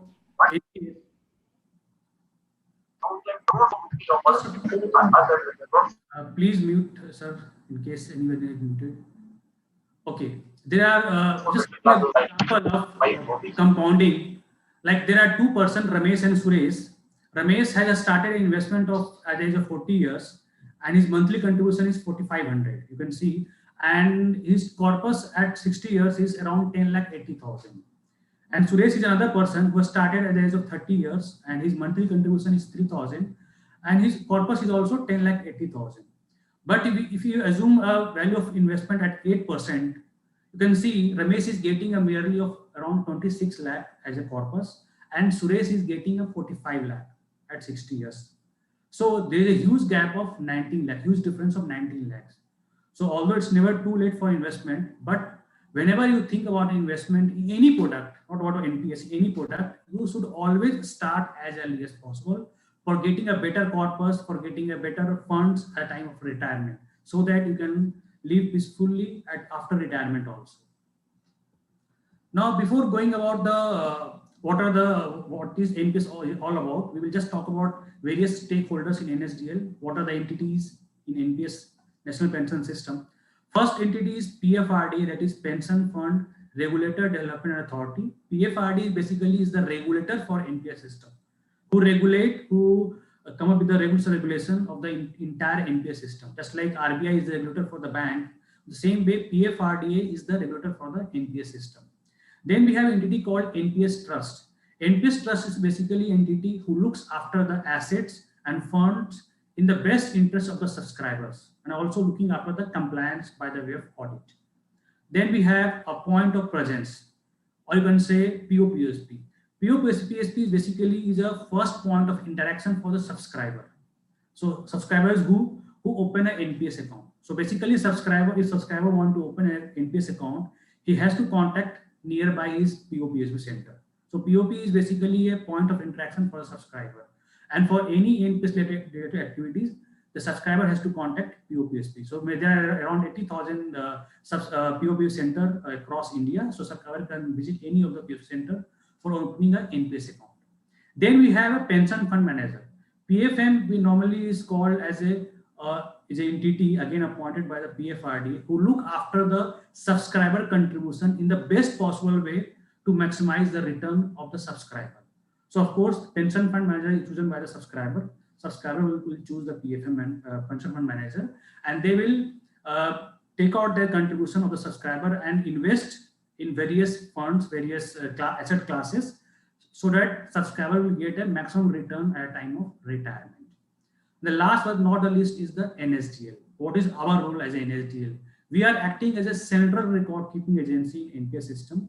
What is our role? Our role is to manage, to handle all the subscriber in the NPS system, and also looking after the compliance of to the grievance rehearsal and maintaining all the subscribers records in our NPS system.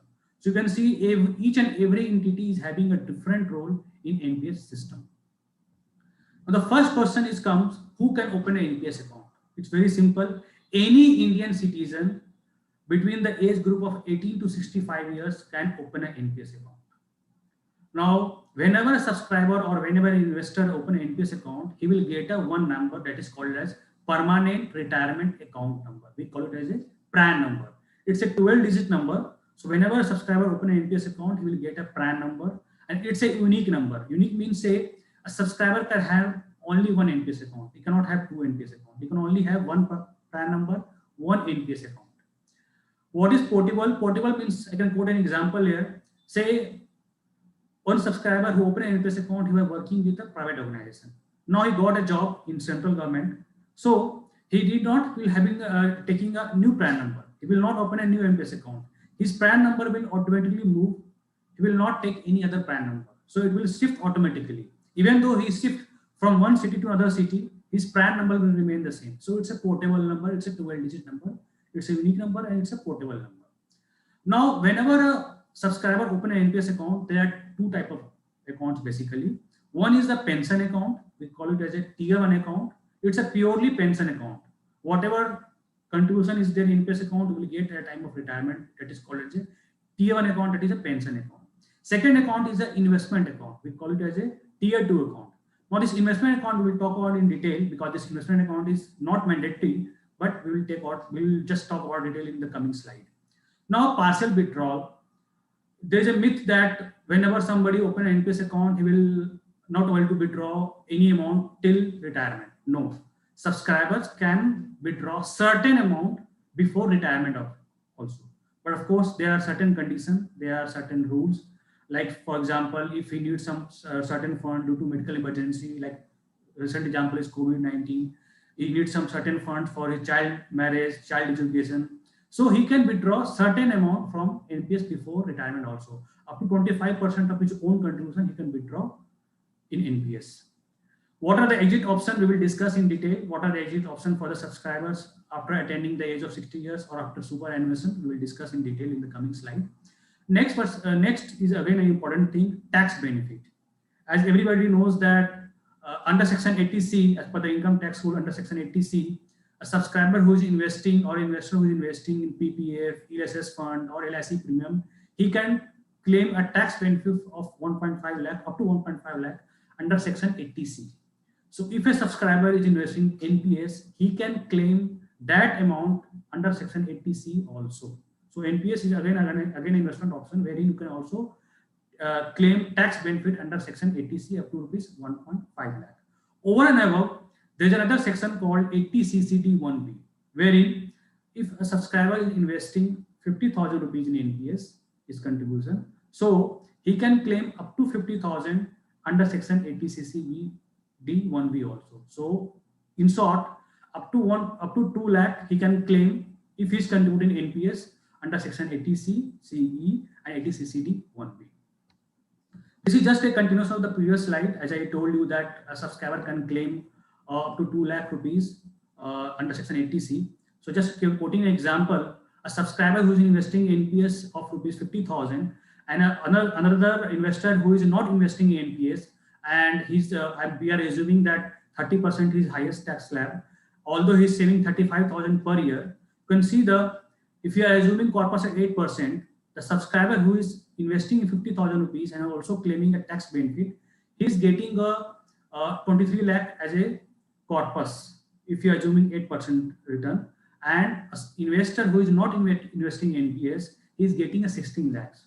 So And let me tell you, NPS is only another investment option wherein you can claim up to 50,000 under Section 80cc D1B. This we have already discussed that if an investor or subscriber can already have exhausted a claim of 1.5 lakh under Section 80C, he can claim up to 50,000 under Section 80cc D1B if he is investing in national pension system. Now, apart from opening an NPS account offline through POP center, a subscriber can open an NPS account online also. There is an option. You can visit our website, that is enps.nsdl.co.com, wherein a subscriber can open NPS account online without any paperwork. With the help of Aadhaar, with the help of PAN based, you can apply online. There is no need to submit any document. You can generate it instantly. You will get a permanent retirement account number, and instantly you can invest in NPS account. So there is a facility for online also. Now, once a subscriber open a NPS account, what are the options available to the subscriber? First option is that, as I said, subscriber has to choose any one pension fund manager who will invest your contribution in the best possible way.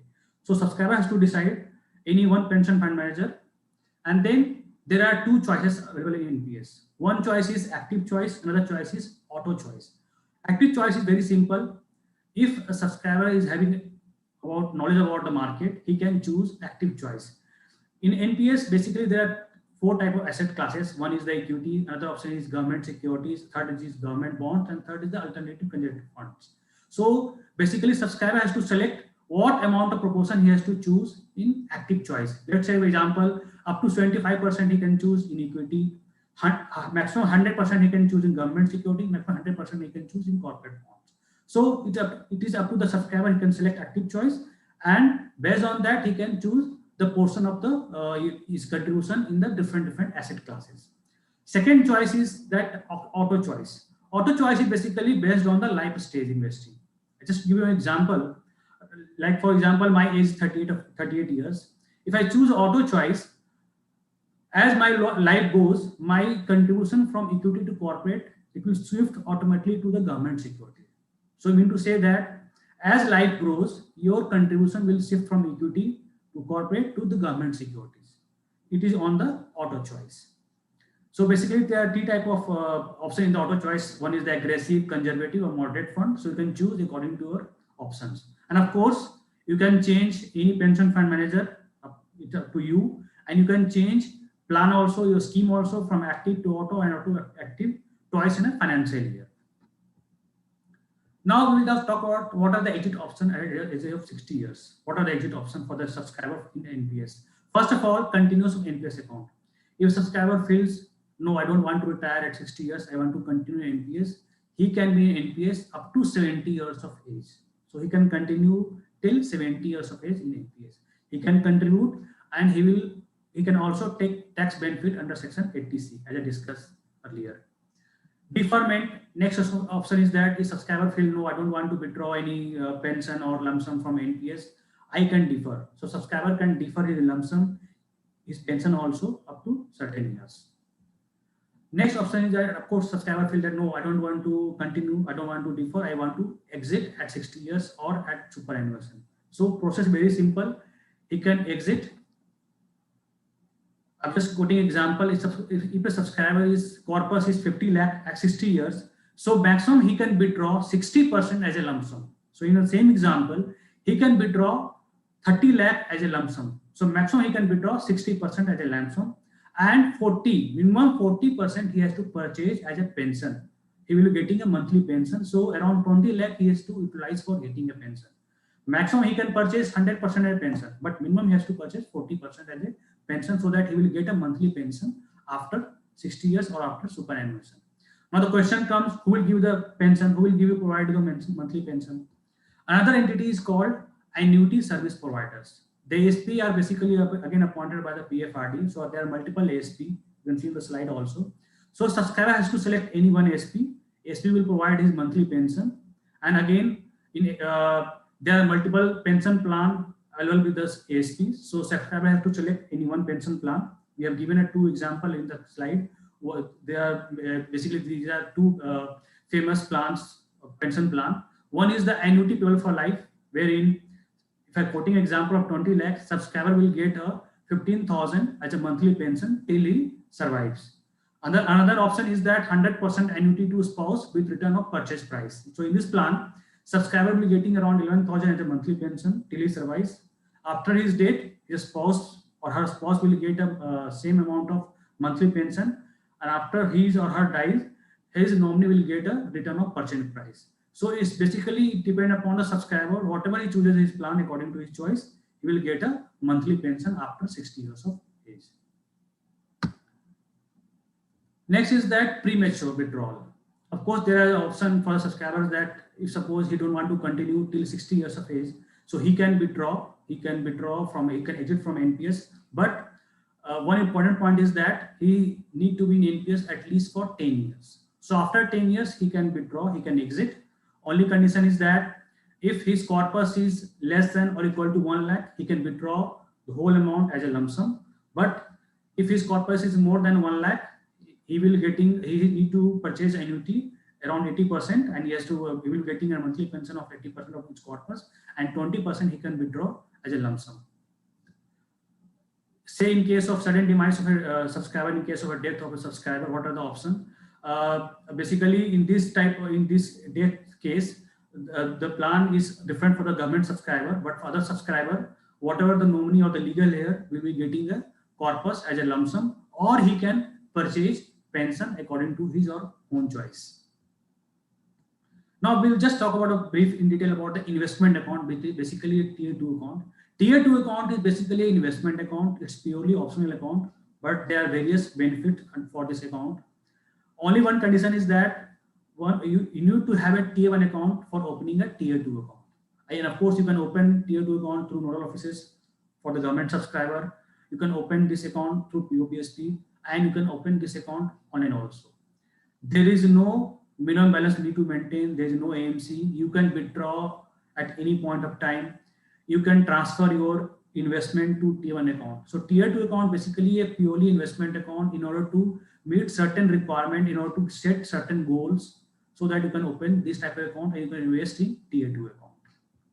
Now, if somebody want to see the returns of the various pension fund manager, you can go to our website called npstrust.org.in. You can see various pension fund manager performance of the NPS. Now, what are the services that you're providing to NPS as a CRA or Central Record Keeping Agency? ePran, basically whenever a subscriber open a NPS account, he will be getting a physical copy of PAN card.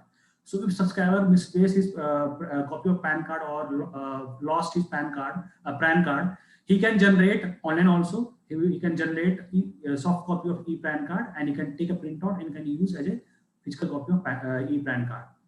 Then if subscriber has misplaced his password or forgotten his password, he can generate online. There is an option for instant generation of password using the OTP based. And of course, you can always call on our helpline number for NPS related activities. Whenever there is a contribution in NPS account, we always send a SMS to the subscriber, a regular SMS.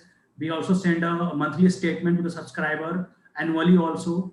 In case any subscriber is having any grievance, he can lodge on our portal. We will happy to help you. And of course, on website, you can find different FAQs available on our website related to NPS. We are also having a NPS mobile app. It's a free downloadable software. You can just download on Google Play. iOS is also available. Using this app, you can use various facilities available by for the subscriber under the NPS mobile app. So you can open a tier 2 account. You can see your contribution. You can see your performance also under the NPS mobile app. Benefits, we'll talk it as I said, very simple. You can open your NPS account through POPSP. You can open your NPS account online also. Flexible, as I said, subscriber can select any one pension fund manager, anyone, and he can change also. He can take any plans active to auto and auto to active. Portable, as I said, even though subscriber open an NPS account, if he shift from one city to another city, he need not to have open an NPS account. His PAN number will remain the same. It will shift automatically.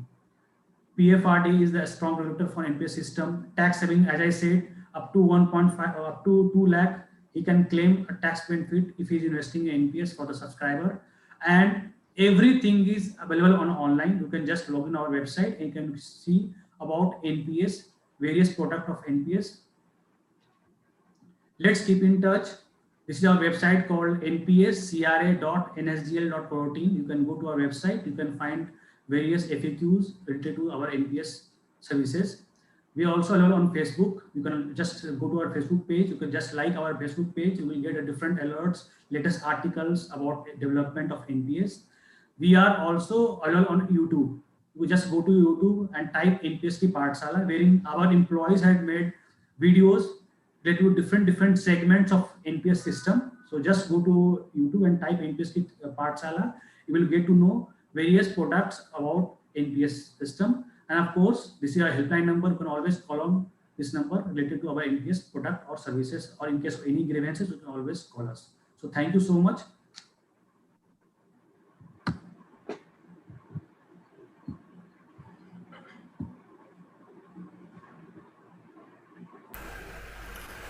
Thank you, Praveen sir.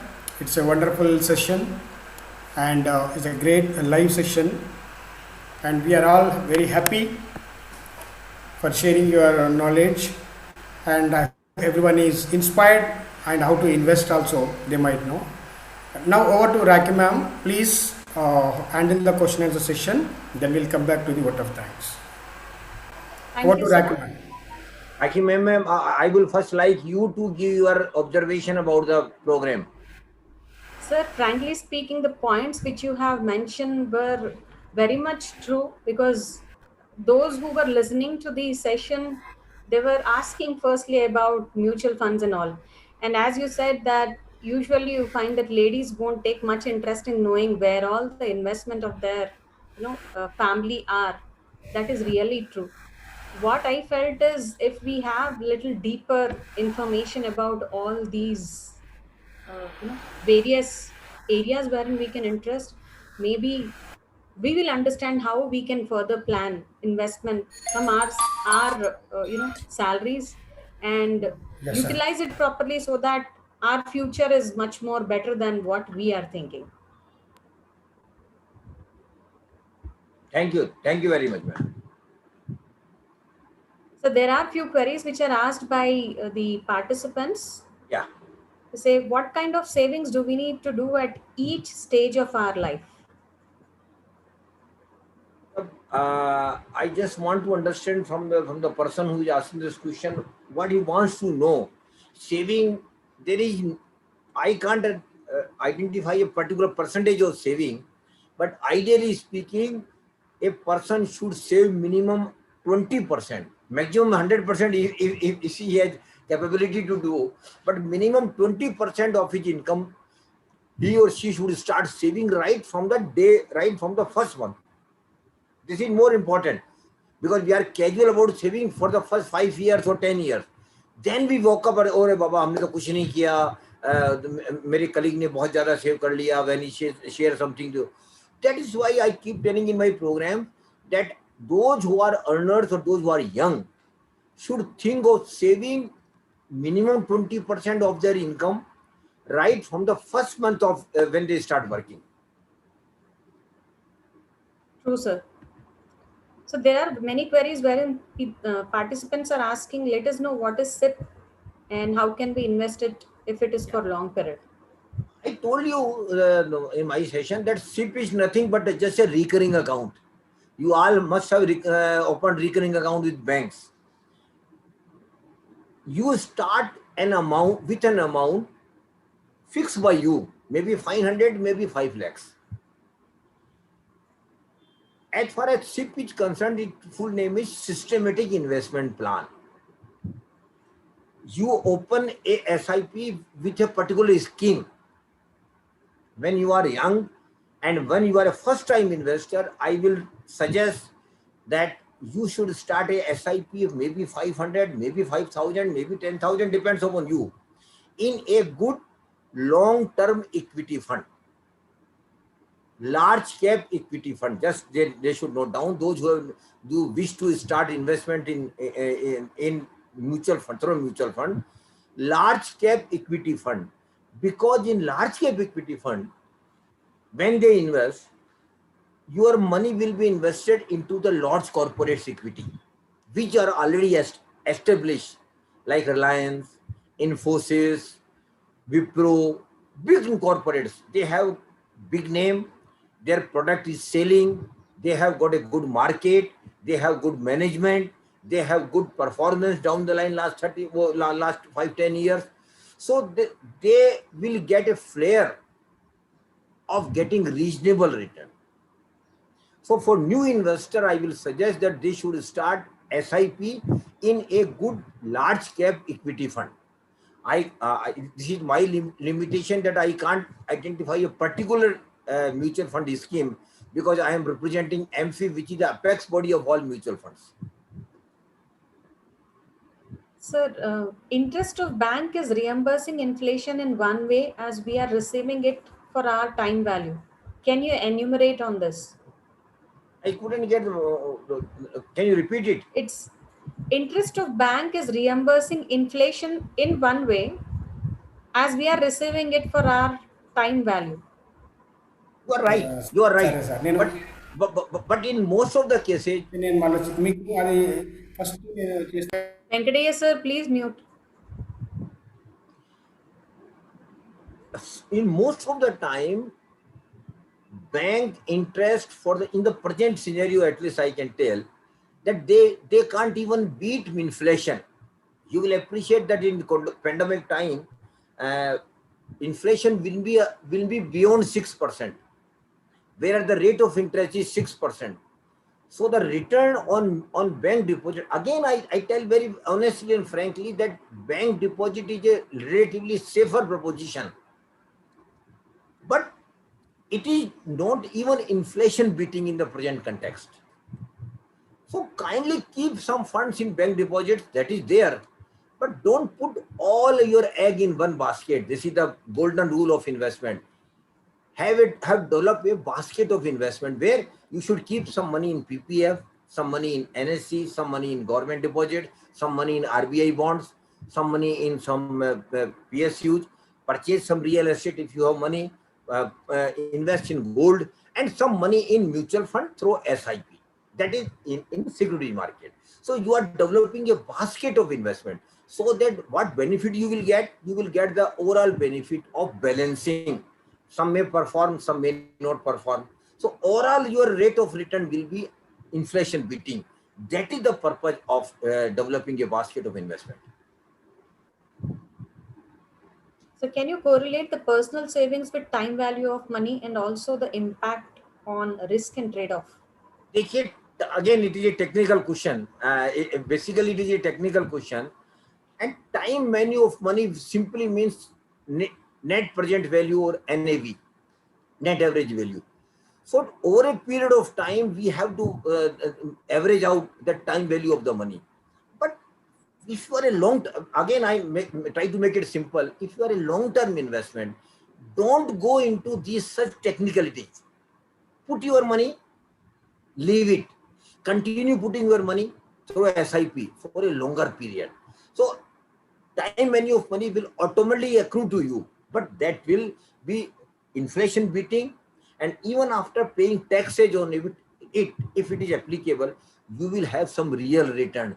So once you have real return, time value of money will automatically will accrue to you, and you will be wealth creator also. That is the main crux. That is the main crux, that you have to be a wealth creator.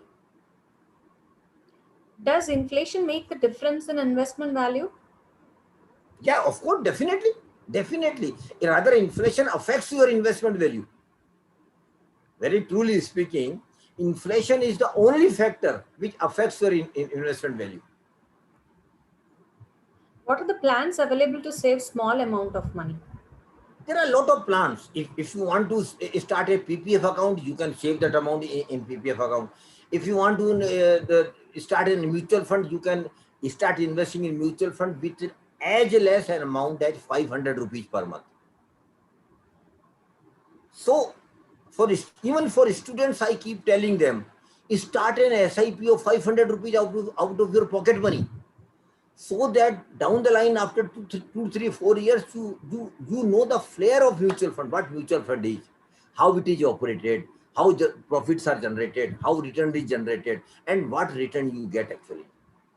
So a small amount, even PPF, you can deposit 500 rupees a year even. And I personally feel again that every salary class person, particularly middle class person, should have a public provident fund account. Rather, every family member should have a PPF account. Sir, can you explain compounding in SIP with a real example? Compounding not limited to SIP in wherever you invest. Of course, like SIP, I just tell you one thing. You start an SIP of 1,000 rupees every month in a scheme. After 1 year, it is 1,200 rupees. Whatever return you get, and for compounding, just I forgot to mention one thing. You have to give growth option. There are two options available in the mutual fund: growth option or dividend option. In growth option, whatever you earn on your investment is automatically reinvested. They will not ask you. They will simply reinvest that money. In dividend option, whatever you earn as a return will be given back to you, annually or periodically. So I feel salary class person, for a longer time horizon and to develop a good corpus, we should always have growth option that will accrue out of rule of or automatically rule of compounding will be applicable there, because whatever you earn will be replugged into the investment mode, and you will get return on your return. So this is rule of compounding. How to invest in government bonds and securities? How to buy it? Government bond, honestly speaking, as of now, HNI or major investors can buy treasury bills.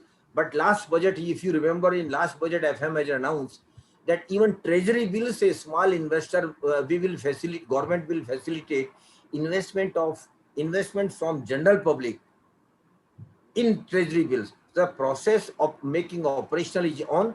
RBI is working on it, and there will soon be guidelines how we, people like you and me, can invest in treasury bills of the government.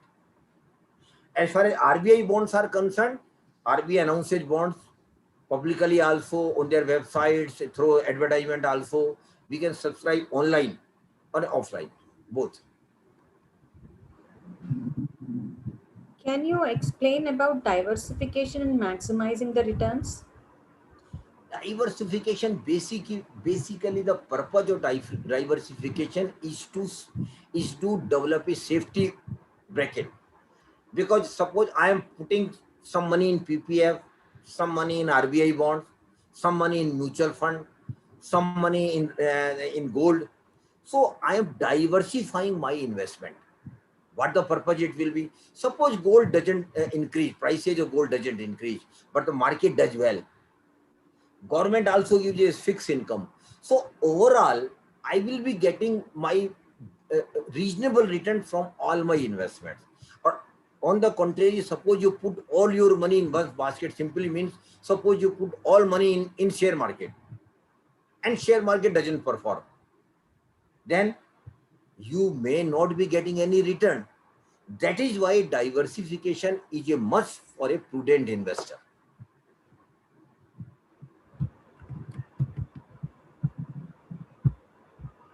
Sir, can you tell difference between NPS and APY and which is better?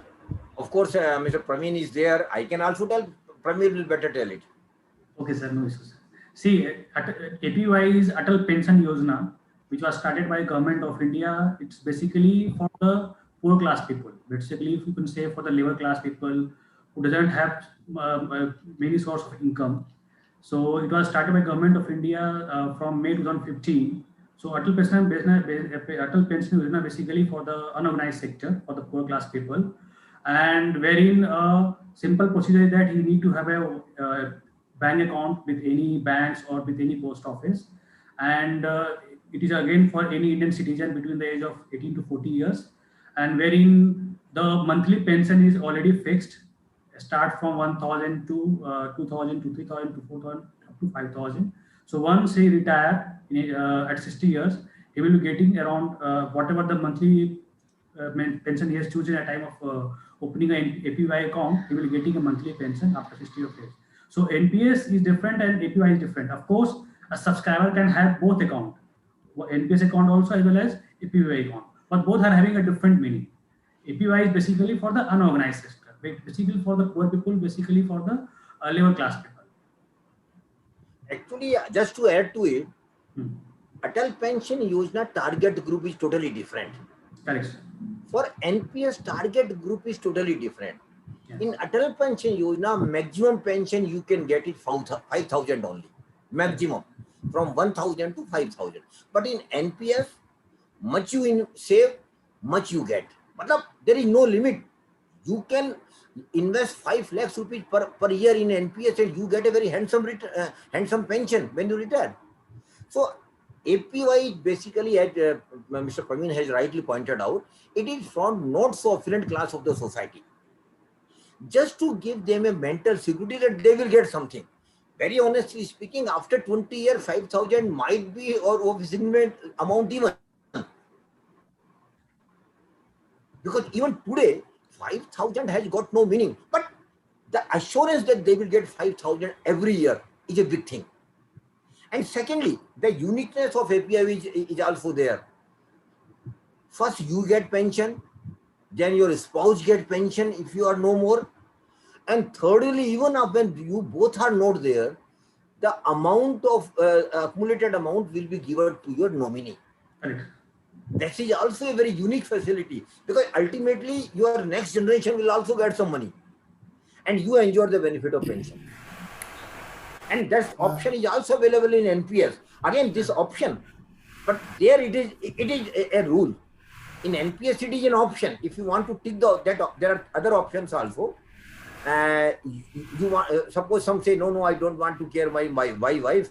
I wish to enjoy my pension. Let them go to hell. There may be some persons. Then you will enjoy you will get the pension, matter ends there. But of course, pension will be higher. But you say, after me, my wife should also get pension, then your pension will be relatively lesser.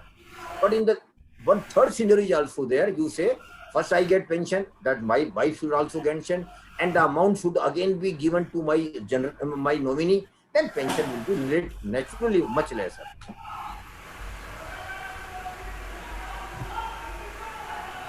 So what is difference in return from direct investment in market or through mutual fund? Again, why mutual fund is? The question arises out of this question: why mutual fund? Why I should not go into the market directly? Yes, you have got right to go to the market directly. But firstly, market is purely knowledge based. If you have knowledge, you can go to the market directly and purchase any shares of any corporate. Nobody is barring you. But suppose you don't have knowledge, then the better option available is that you should go through the mutual fund manager who are experts, who will take care of, who will most probably take better decisions than yours. And one more point is here to mention. You are investing directly. Suppose you are purchasing a share of a company, 10 shares. I don't want to name any company. Suppose one share of that company is 10,000. Then, and you have got 1 lakh rupees. So at best, you will be able to purchase 10 shares only of that company. And you are limiting your risk to that company. If the company doesn't perform, you may not get anything. But in mutual fund, if you are investing 1 lakh rupees, your 1 lakh rupees will be invested not in one company, but hundreds of companies. So your risk is diversified and getting higher return, because one company may perform better, third company may not perform well. So overall, you will getting reasonable return. So in direct investment, risk is more, limitation is there. In investment through a mutual fund, you can diversify your risk, and you are potentially making investment to get reasonable return, because your investment will be scattered in a number of corporates. Sir, one last question. This is by a young participant. How to invest pocket money? I've told him, I've already answered. He or she should start 500 rupees per month SIP in a good large cap equity fund. Large cap equity fund. Every mutual fund has got large cap equity fund. Kindly analyze the performance of large cap equity funds of all AMCs. Data are available on the AMC website, and two private websites are also there, Value Research and Money Control. Again, I'm not propagating or promoting those private websites, but very useful data are available on those websites. He or she can also visit those websites plus the website of AMFI and can get the idea which is the best performing large cap equity fund during last 5 years, and then start 500 rupees SIP in that. Ma'am, before we conclude, Dr. M. Janki is also with us right from the beginning. I regard him, sir.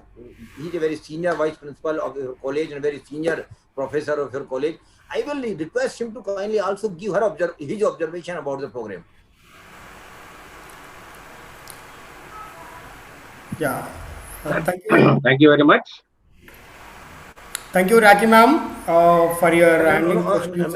Mr. Venki, Mr. Janki is speaking. Sir, you want to speak, Janikram sir? Yeah. I have requested him. Yeah, please, Yeah, sir. yeah. Janikram, sir. Yeah. Am I audible? Yes. Hello, am I audible now? Yes, sir. Yeah. You please speak. Thank you, Suryakant sir. At beginning, because of technical problem of my laptop, I couldn't to give the introduction of our college, as well as I can't invite you. Anyhow, it is a live session, sir. So the other important aspect is that more than 350 or 370 participants are participated throughout the 2 hours, more than 2 hours. 379. So 379. So this is only because of speakers like you. Exactly. Is giving a lot of live information, very important information, which is useful to their lifetime, so that every participant is listen 2 hours totally your speech as well as the Praveen sir speech, so that on behalf of our college management, staff and students, I would like to thank wholeheartedly thanks to both of you, sir, and I thank all the participants. Anyhow, official vote of thanks will be given by Mr. Dr. Venkat, but on behalf of college, I would like to thank you both of you, sir. We are requesting you to give much more like this same webinars whenever we ask, sir. Please help us in conducting this kind of webinars. So thank you very much, sir. And once again, thank you very much.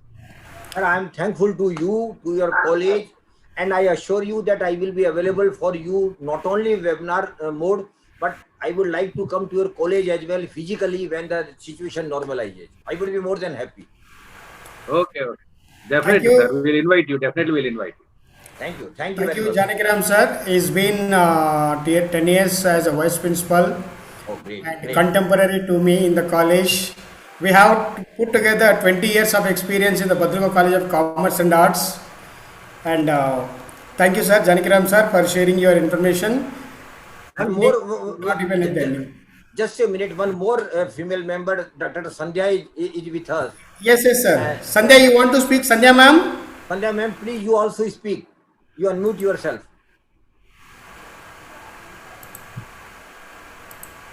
Yeah.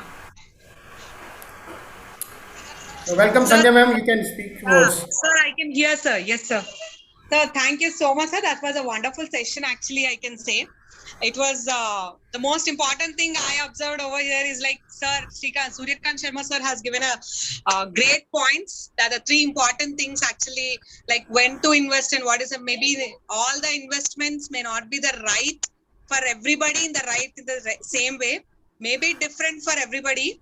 So choose the right one, which is like on time in the prism, like, when it is like required for you, invest in such a place.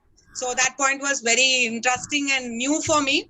The session is totally knowledge gaining one, sir, and so insightful also. Thank you so much, sir.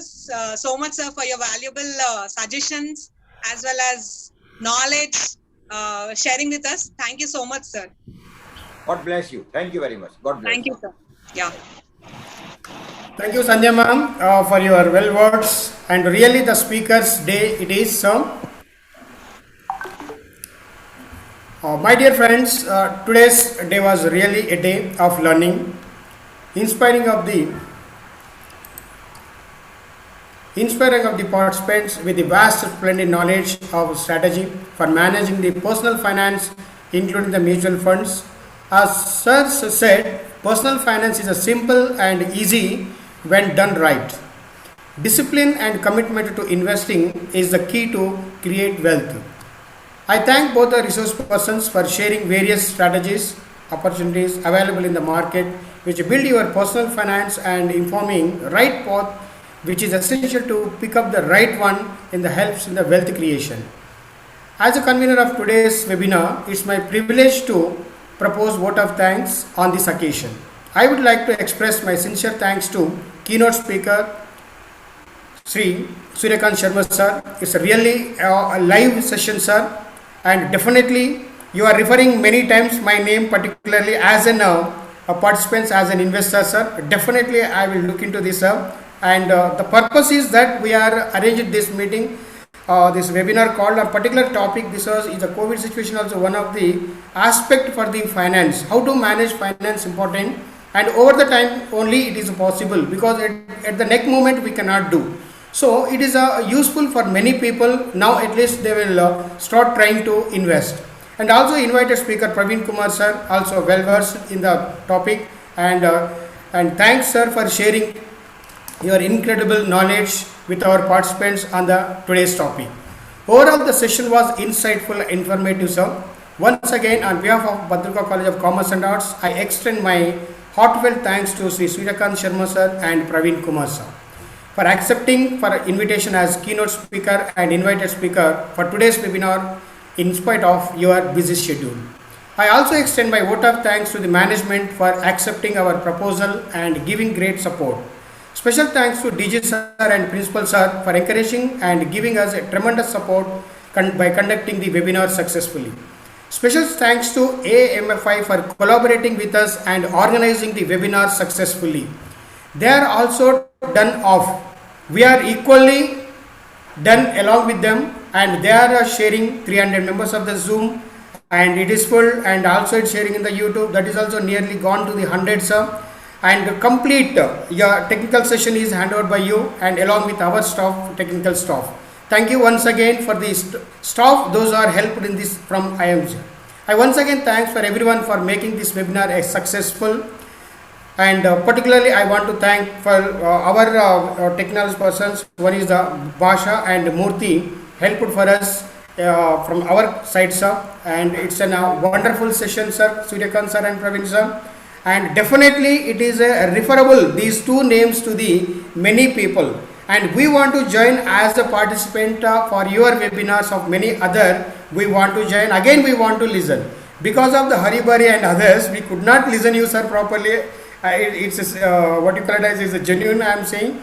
And definitely I am going to refer, sir, minimum 10 to 15, and you will get invitations from them, sir, and you have to accept their invitation, sir. And already my friends started asking, please share Suryakant sir number and Praveen sir number and full details, because we are willing to conduct the seminar, sir. Please accept, sir, and we are sharing your with your permission we'll share your details and all to them. And thank you very much, sir.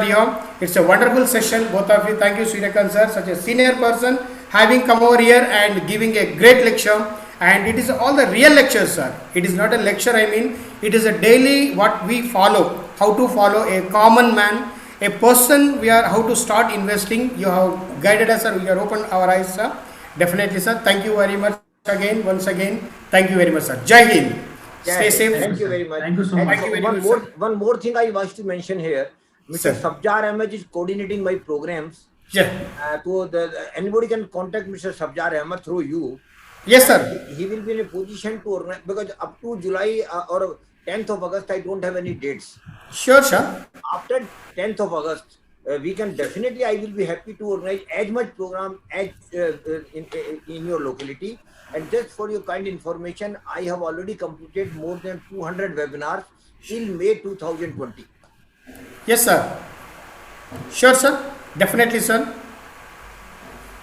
Thank you very much. Thank you very much. God Thank bless you, you sir. all. Thank you. Thank you, sir. Thank you very much. And I request Thanks the everyone. participant Thank to you so stay much. back 1 second. I am going to share the feedback.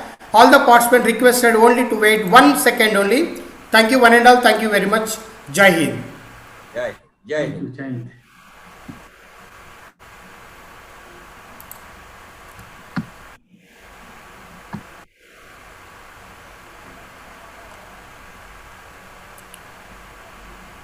All the YouTube participants can fill up the forms. Already I have shared.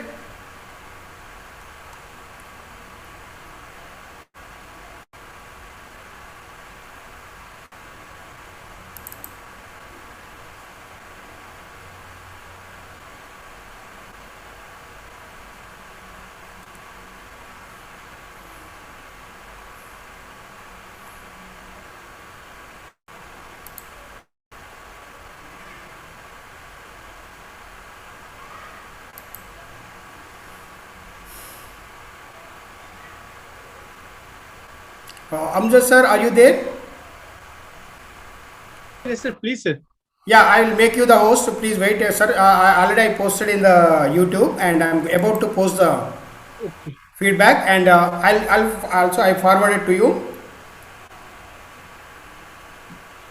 Okay, sir. Please The wait. feedback link is not there in YouTube, sir. Yeah, I am about to share, madam.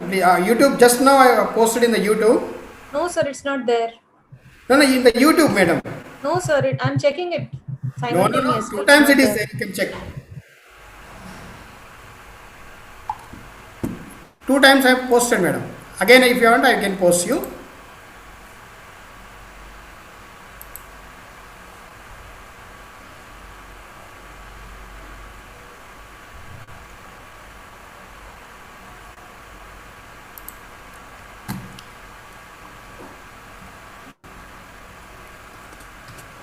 See now, right now again I posted, madam. Can check two times it is there. No, sir. It's not there, sir. Even they are posting messages that they didn't receive the feedback link. Yeah, it's there.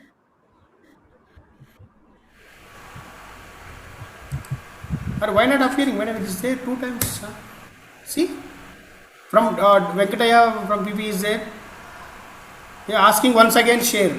Yeah, number of times I shared.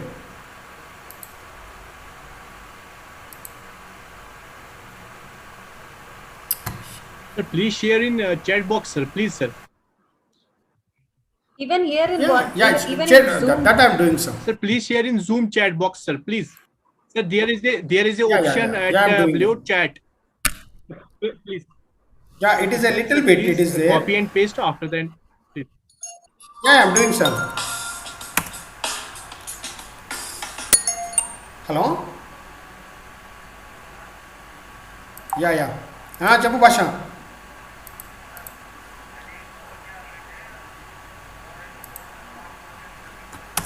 అవును వస్తుండగా నేను ఆయనకు పంపించిన చూడు sir కూడా అహ్మద్ సార్కి పంపించిన. Ahmed sir. Yes, sir. Please, sir. Yeah, I sent you, sir. You can So post. we have received now. Okay, sir. Okay. In the Zoom I posted, and you can in the YouTube also you can post, sir. Okay, sir. Definitely, sir. Please.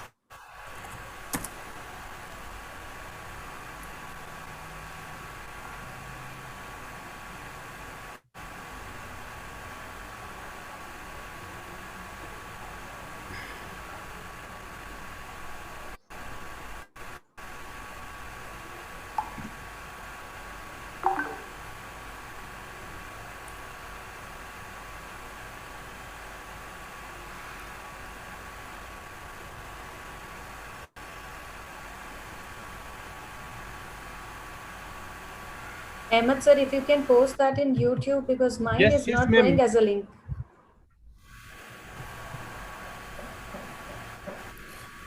Yeah, you can post in the group also, madam. No problem. Okay, ma'am. I have posted, sir, but it didn't go Ma'am, as a link. dear sir, And please, no, I will send through a mails also.